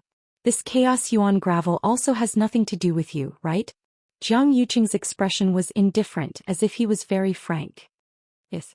Back then, I was about to marry the Empress concubine. Why would I do these things and painstakingly scheme to harm her? Everyone looked at each other. Actually, this was also the most strange thing about them. Jiang Yuqing's status back then was definitely higher than the Empress concubine's. This marriage only had benefits for him, no harm at all. But any normal person wouldn't personally ruin their own future and happiness, right? One had to know that back then many young talents wanted this opportunity, but they didn't succeed. Because of his engagement with the Empress concubine, Jiang Yuqing had been envied by many of Xiling City's aristocratic families for a very long time. Back then he really seemed to have been very attentive to the Empress concubine. There was really no reason for him to do this. No matter what he wanted, as long as he married the Empress concubine smoothly, wouldn't it be logical? Why did he have to go through so much trouble, killing the Empress concubine and eliminating the weeds by the roots? And in the end, it was just a big wedding with the third princess Shangguanwan. Compared to the Empress concubine, it was even worse. Chu Liwei nodded thoughtfully as if she was also moved by his words. That's true. I heard that the Empress concubine treated you well back then, and you also won the Empress concubine's favor with great difficulty. Originally, everything was fine, so you really had no reason to betray her, right? She spoke slowly as if she was stating a fact, but also as if she was faintly puzzled. For some reason, when Jiang Yuqing looked at Chu Liwei like this, an inexplicable sense of apprehension and panic arose in his heart. Her words seemed to be hinting at something. Chu Liwei suddenly smiled. On her beautiful face, there was undisguised curiosity and mockery. When Jiang Yuqing saw her smile, he was actually in a trance.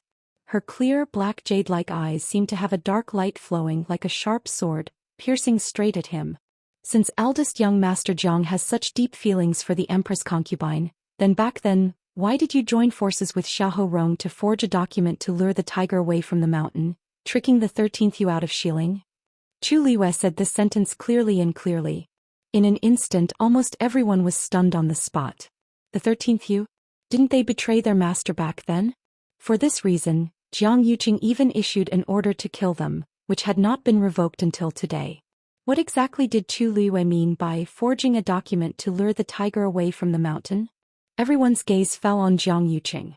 Even Xiahou Rong, who was originally standing in the crowd, instantly became the focus of everyone's attention. Xiahou Rong didn't expect Chu Liwei to suddenly mention him and even directly reveal what happened back then. He was completely stunned and his face turned pale. He almost subconsciously retorted sternly. Chu Liwei, what nonsense are you talking about? Chu Liwei chuckled. I'm just telling the truth. You. How dare you? Don't think that you can be arrogant just because you have the Chongshu Pavilion behind you. If you can't produce evidence today, don't blame me. Before he finished speaking, Chu Liwei raised her hand and shook it gently. A secret letter appeared in front of everyone. This is the imperial edict that Lord Xiahou personally forged back then. Why don't Lord Xiahou take a look at it personally? The Love Network provided a better reading experience.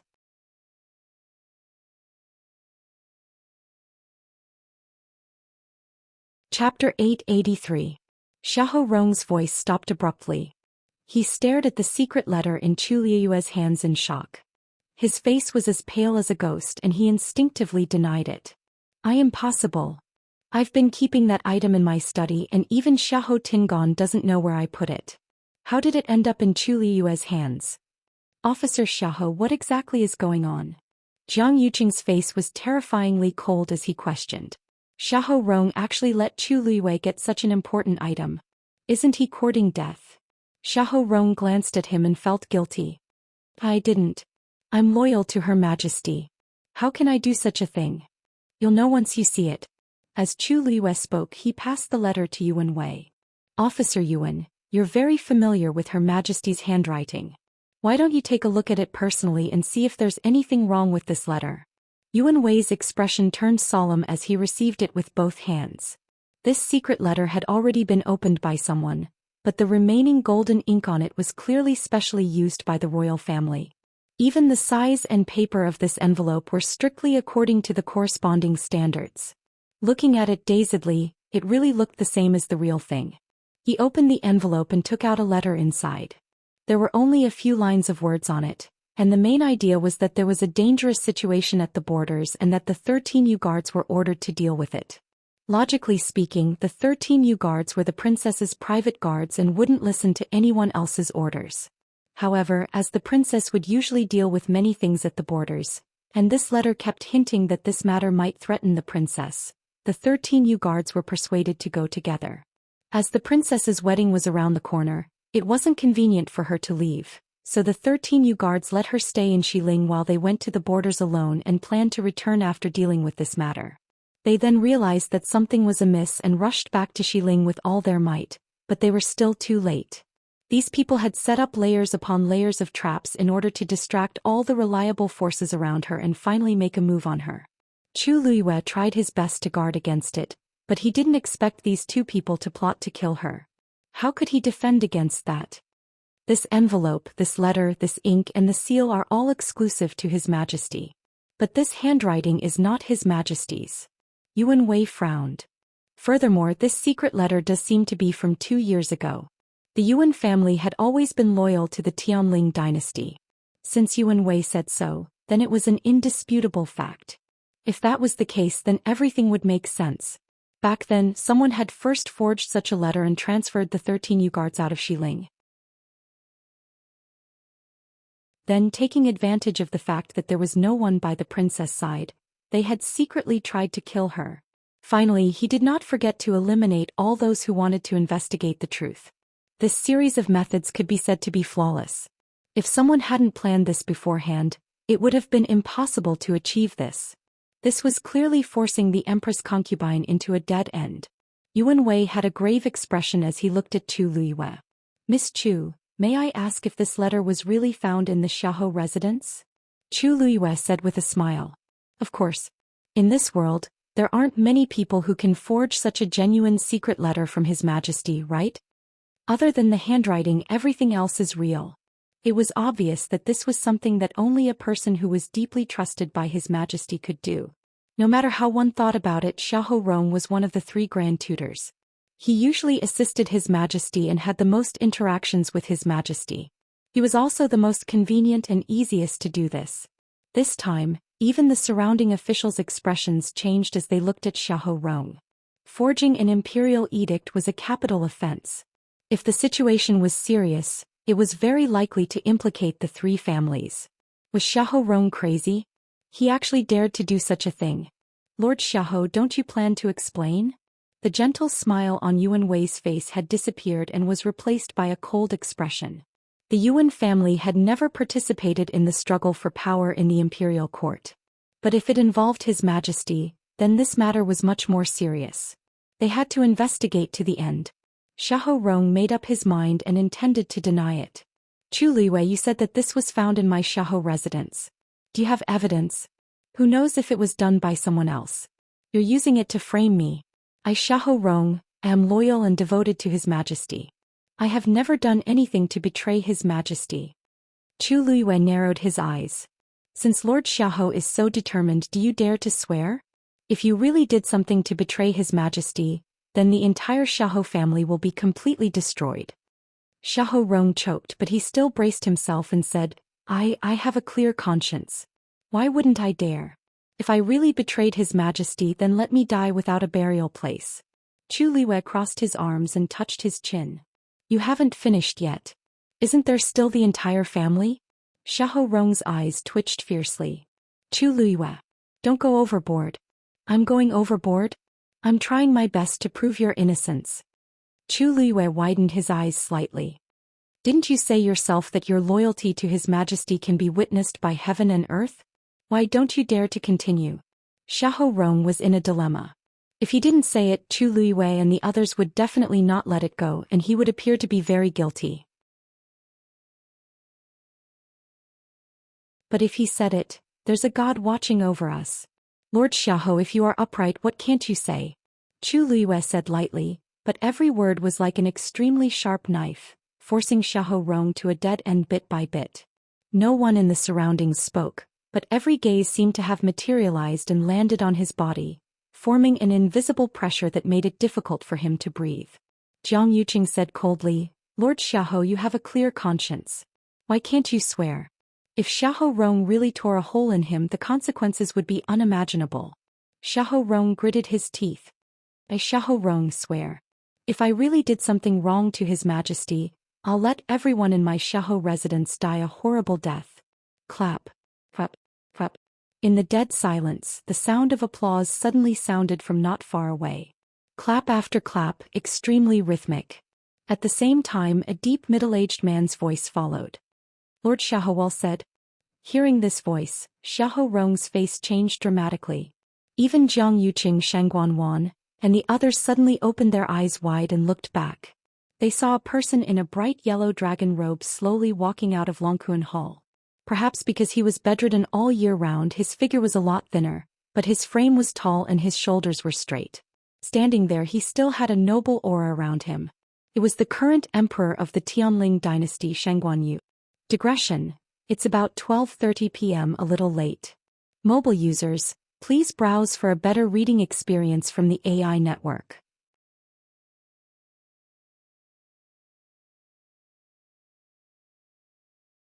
Chapter 884. A stone stirred up 1,000 ripples. If all the previous disputes were surging undercurrents, then the appearance of Shangguan Yu completely set off stormy waves in everyone's hearts. Everyone in the Tianling dynasty knew that the current emperor was seriously ill and in a coma, and had not woken up for 2 years. Many people even guessed that he might never wake up. Unexpectedly, not only did he wake up, but he also appeared at this time. Upon hearing this, Chu Luiyue's heart skipped a beat as she instinctively looked up. Although she had guessed that her father would appear today, she still couldn't suppress the joy and excitement in her heart when she saw him standing there with her own eyes. Seeing that familiar kind face, her mind went blank for a moment. Everything around her suddenly blurred at this moment, and only that one person occupied her sight and became clearer and clearer. Chu Luiyue opened her mouth but couldn't say anything. All that was left in her heart was nostalgia at this moment. She finally saw him again. At that time she felt that there was no way out and her father was controlled by them, so she finally decided to commit suicide. However, after her rebirth, she inadvertently learned that her father was actually still alive but in a coma. Although she didn't know why Shangguan Wan and Jiang Yuqing didn't kill her father and even tried to wake him up later, it was a blessing for Chu Luiyue. For this reason she had been waiting patiently for many days and nights until this day finally came. The scene seemed to be still. Even Yu Qisong and others didn't expect Shangguan Yu's sudden appearance, and they all stood there in shock. Xiahou Rong reacted the fastest. Maybe it was because he had made a vow before or because he was called out, but he was the first to realize what had happened. He looked up at the man standing above in a daze and his lips trembled. Your Majesty? You're awake?" His words finally woke the others up. Shangguan Yu looked up at the sky, narrowed his eyes and sighed with emotion. "Yes. I'm awake. Why are you disappointed?" "I don't dare." Xiahou Rong immediately knelt down. "Your humble servant is overjoyed that your Majesty has awakened. How can I be disappointed?" Jiang Yuqing also straightened his expression and knelt down to salute. "Congratulations, Your Majesty. Congratulations, Your Majesty." This action finally moved the others. Everyone in the square in front of the palace fell to their knees. Their shouts shook the heavens. "Congratulations, Your Majesty. Long live His Majesty." Shangguan Yu lowered his eyes and looked at the people kneeling before him. His gaze was obscure. "Get up." Only then did everyone stand up one by one. However, with Shangguan Yu's presence, the atmosphere had changed greatly compared to before. Most people chose to keep quiet, afraid that they would say or do something wrong and bring trouble to themselves. However, anyone with a brain would have reacted at this moment. How was today a wedding and coronation? This was clearly a trap set up by someone. They were just waiting for a good show to begin. On the surface, everything seemed calm and tranquil, but in reality the undercurrent was already surging. Jiang Yuqing glanced at Shangguan Wan and reminded her, His Majesty has woken up. Now your previous efforts are not in vain." Shangguan Wan was stunned and quickly realized something. Her expression changed and her eyes turned red instantly. "Father." She quickly ran forward and 2 lines of tears flowed down. It seemed that she was crying tears of joy. Wan greets father. "Father, it's great that you're awake." As she spoke, she touched her face. Gu Ying murmured in self-pity, "Seeing father safe and sound, Wan's injury is worth it." Shangguan Yu glanced at her quietly, but there was no heartache on his face. It seemed that he was indifferent. Immediately he asked faintly, "Look at this scene. Are you going to ascend the throne?" Shangguan Wan's crying suddenly disappeared as if it had been forcibly cut off by someone. A trace of panic flashed across her face. She didn't even have time to wipe her tears and hurriedly said, No. Because you haven't woken up, so. As an emperor, what he feared the most was that someone coveted his position. Shangguan Wan had obviously violated the taboo. Speaking of which, the Tianling dynasty couldn't always be without a leader, and it was reasonable for her to ascend the throne. But in front of Shangguan Yu these words didn't sound right. After all, he wasn't dead yet. Especially now that he had woken up.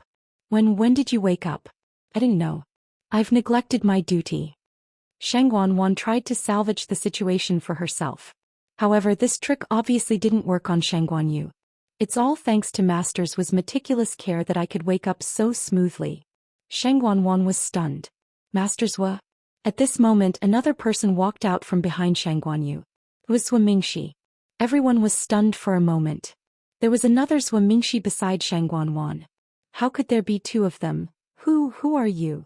Shangguan Wan's expression changed and she shouted harshly. The Zhou Mingxi, standing on top of the stairs, suddenly chuckled. "Why are you shouting? Don't you all know me?" As he spoke, he took off the mask on his face. He was handsome and his eyes were as clear as ice. His smile was charming. It was Jian Fengqi. The moment Shangguan Wan saw Jian Fengqi, she felt as if she had been struck by lightning. Jiang Yuqing suddenly realized something, and a trace of surprise flashed across his eyes. Could it be? Standing on the 9th step, Shang Guanyu turned his eyes slightly and looked at Chu Liwei, smiling slightly. Miss Chu, right? Don't worry, I'll be your witness. Chu Liwei's nose twitched and tears suddenly gushed out of her eyes. Mobile users, please browse for a better reading experience from Love Network.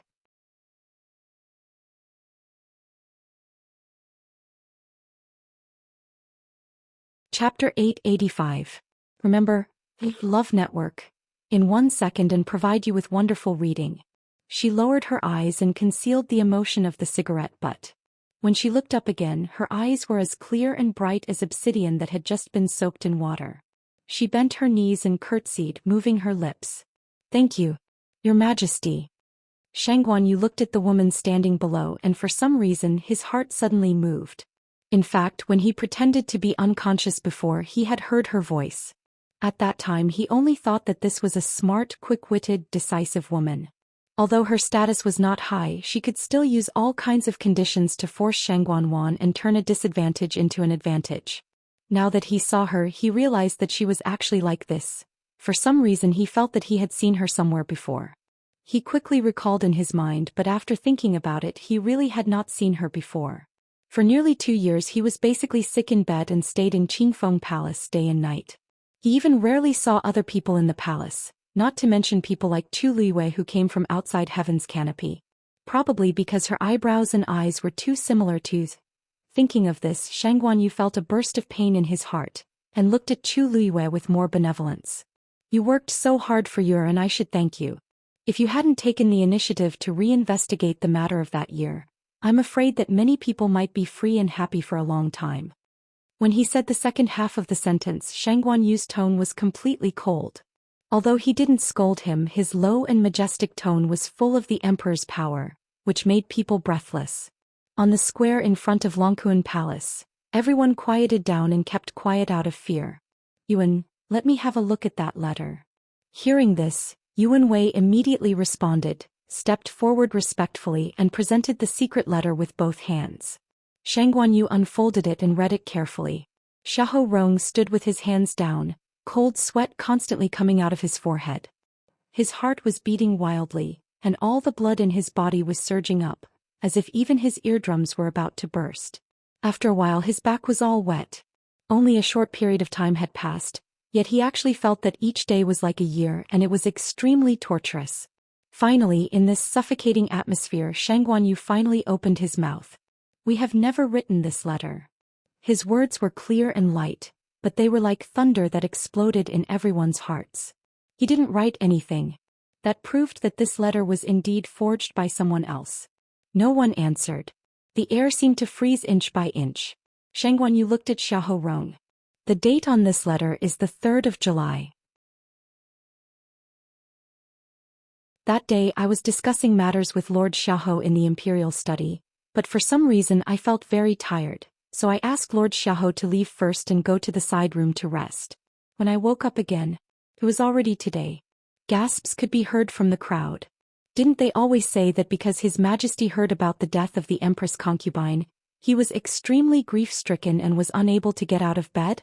Why did His Majesty say that he had been in a coma since the 3rd of July? One had to know that when the Empress concubine died, it was the 10th of July. At this time, who couldn't tell the problem in it? At that time, it was obvious that someone had done something to His Majesty, causing him to fall into a coma. At the same time, this fake document was forged to deceive the 13U to leave West Hill and then take the opportunity to assassinate the Empress concubine. It was self-evident who did this. Who else could it be but Xiahou Rong? Lord Xiahou, it seems that you didn't leave the imperial study immediately that day. Instead you did a lot of tricks. Shang Guanyu looked down at Xiahou Rong condescendingly, waved his sleeve lightly and threw the secret letter to Xiahou Rong. Look at it yourself. Did you write this? Xiahou Rong finally couldn't bear it and knelt down with a plop. Your Majesty, you are so wise. I'm innocent. I really didn't do anything. Xiahou Rong cried out while secretly regretting it in his heart. The reason why he kept this letter was actually to use it as evidence to suppress Jiang Yuqing. Although they had done a lot of things together, they didn't trust each other very much. That was why he kept this thing as a precaution. However, I didn't expect Chu Luiyue to find this letter and His Majesty to personally identify it. Now he really couldn't clear his name even if he jumped into the river. If he had known this, he should have destroyed this secret letter directly at the beginning. In the face of such irrefutable evidence, Xiahou Rong's defense and crying seemed very pale and powerless. Just now when I was inside, I seemed to have heard Lord Xiahou swearing on the whole Xiahou mansion that if they really betrayed me, they would all die a horrible death. Xiahou Rong was suddenly stunned, and a strong sense of uneasiness suddenly surged in his heart. Your Majesty, Lord Xiahou, I didn't expect you to be so cruel to your own people, Shang Guanyu said lightly and shook his head. After all, I misjudged you. Your Majesty, I really didn't do anything to let you down. Someone is framing me. Someone is framing me.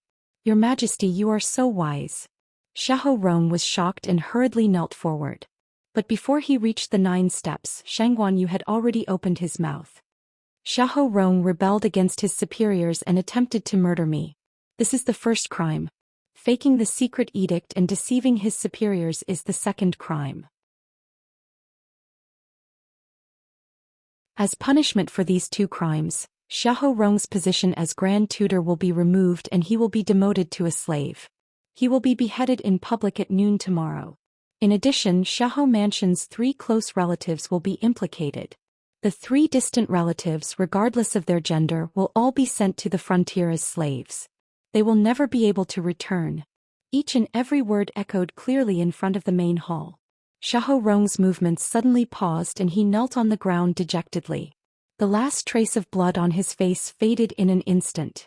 In an instant, all the strength in his body seemed to have been sucked away and even his breathing became difficult. Over, it's over. With this sentence, the entire Xiahou family would be completely destroyed. His wives, concubines, his relatives and clansmen. Being sent to the frontier as slaves was more terrible than being beheaded directly. It was really a fate worse than death. Your Majesty, please have mercy. For the sake of the Xiahou family's 100 years of loyalty, please spare my wives and children. If the Xiahou family was destroyed in his hands, he would become the sinner of the whole family. Shang Guanyu looked at him with deep eyes. Xiahou Rong, you also know that the Xiahou family's 100 years of loyalty was defeated by you. After all, he had only himself to blame for all this.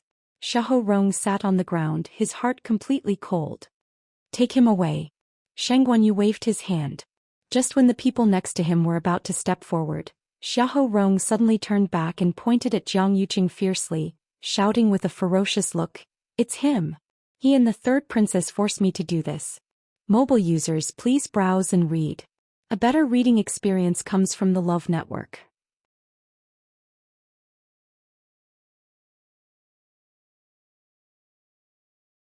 Chapter 886.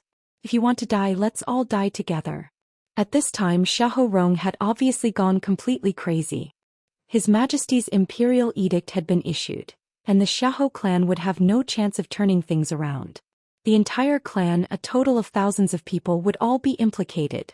And the ones who caused all this were Jiang Yuqing and Shang Guanwan. Since he couldn't live then, no one would have an easy time. Jiang Yuqing's pupils constricted. He stared coldly at Xiahou Rong. Lord Xiahou, watch your words. Don't drag other innocent people down just because you made a big mistake and implicate the entire clan. Shang Guanwan also panicked and hurriedly refuted. That's right. This matter has nothing to do with me. Xiahou Rong, don't talk nonsense. Innocent people. Spouting nonsense. Xiahou Rong laughed sarcastically. Jiang Yuqing, are you saying that you're innocent now? Weren't you the one who gave me the drug to His Majesty? Now you jump out to say that you're innocent and want to push all the blame to me to get rid of it. In your dreams. Xiahou Rong simply went all out and directly exposed everything. Everyone was shocked on the spot. The amount of information contained in this sentence was too much. The drug to His Majesty was given by Jiang Yuqing? Didn't that mean that Jiang Yuqing was also involved? If you hadn't promised to give me the 9 clouds yuan recovery pill after everything was done, I wouldn't have agreed to do these things for you. Now that everything has been exposed, no one can escape. He was doomed, so he had to drag a few people down with him. Jiang Yuqing's temples were throbbing, and he couldn't wait to immediately step forward and block Xiahou Rong's mouth. His face was livid, his fists clenched, and he suddenly sneered. Lord Xiahou, you said that I gave you the drug back then.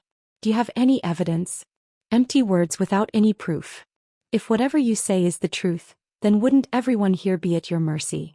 Xiahou Rong froze and immediately clenched his teeth. Everything that happened back then was done very discreetly. Even that medicine was given to him by Jiang Yuqing in private. Other than the two of them, no one else could prove it. If Jiang Yuqing stubbornly refused to admit it, then it would really be difficult to convict him. Furthermore, my Jiang family is a large Tianling family and I'm about to marry the princess.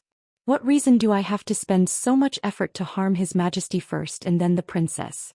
Xiahou Rong gritted his teeth in anger. This Jiang Yuqing was truly treacherous. This wasn't the only thing he had done back then. Now he had turned hostile and refused to admit it. That 9 clouds yuan recovery pill was given to me by you as a reward. You dare to deny it? You have to know that after the Empress concubine's death, her funeral was handled by you and the third princess.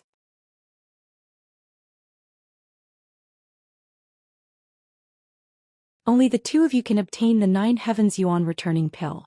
Oh, since that's the case, could Lord Xiahou please take out the 9 clouds yuan recovery elixir to prove that you're not lying? Jiang Yuqing asked back. Xiahou Rong had just lost this item a few days ago, so it was impossible for him to take it out now. Sure enough, when Xiahou Rong heard this, he immediately choked and his face turned red.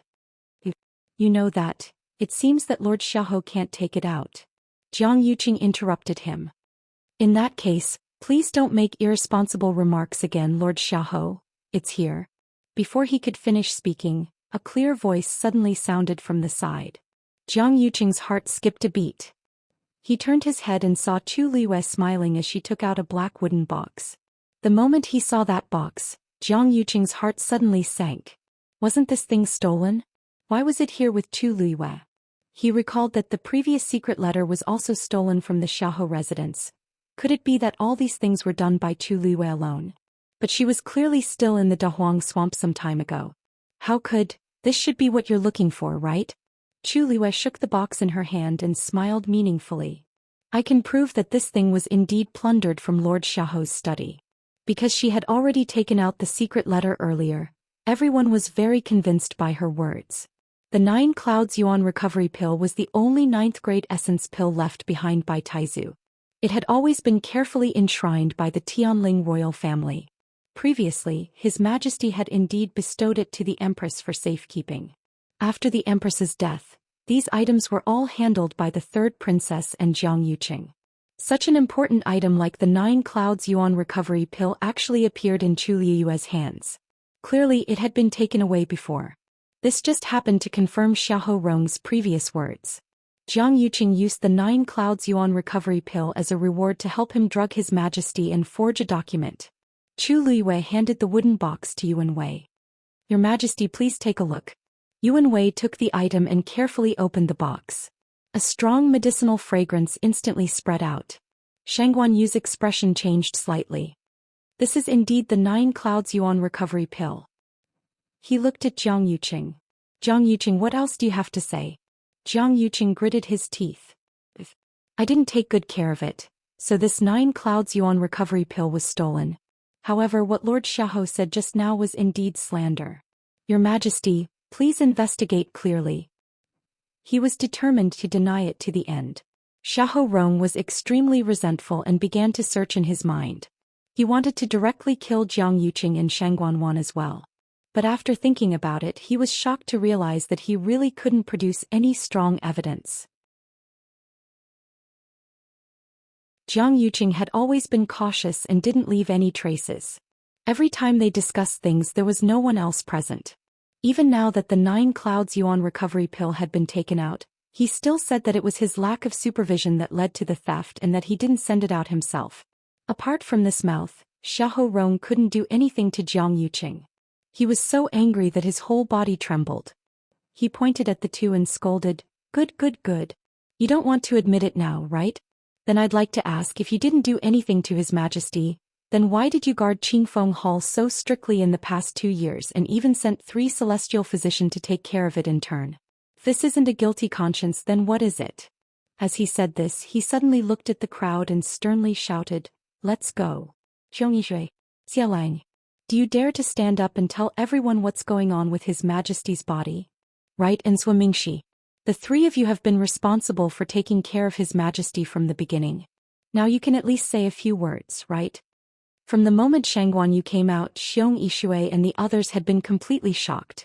The three of them had indeed taken turns to take care of His Majesty, but they had never seen any signs of His Majesty waking up before. Now that they thought about it, maybe His Majesty had already woken up. Suddenly being pointed at, the faces of the three of them became very ugly, and they stammered and couldn't say anything. Jian Fengqi chuckled and said, "Since the three of you don't want to say anything, why don't I tell everyone?" Mobile users, please browse and read. A better reading experience comes from the Love Network.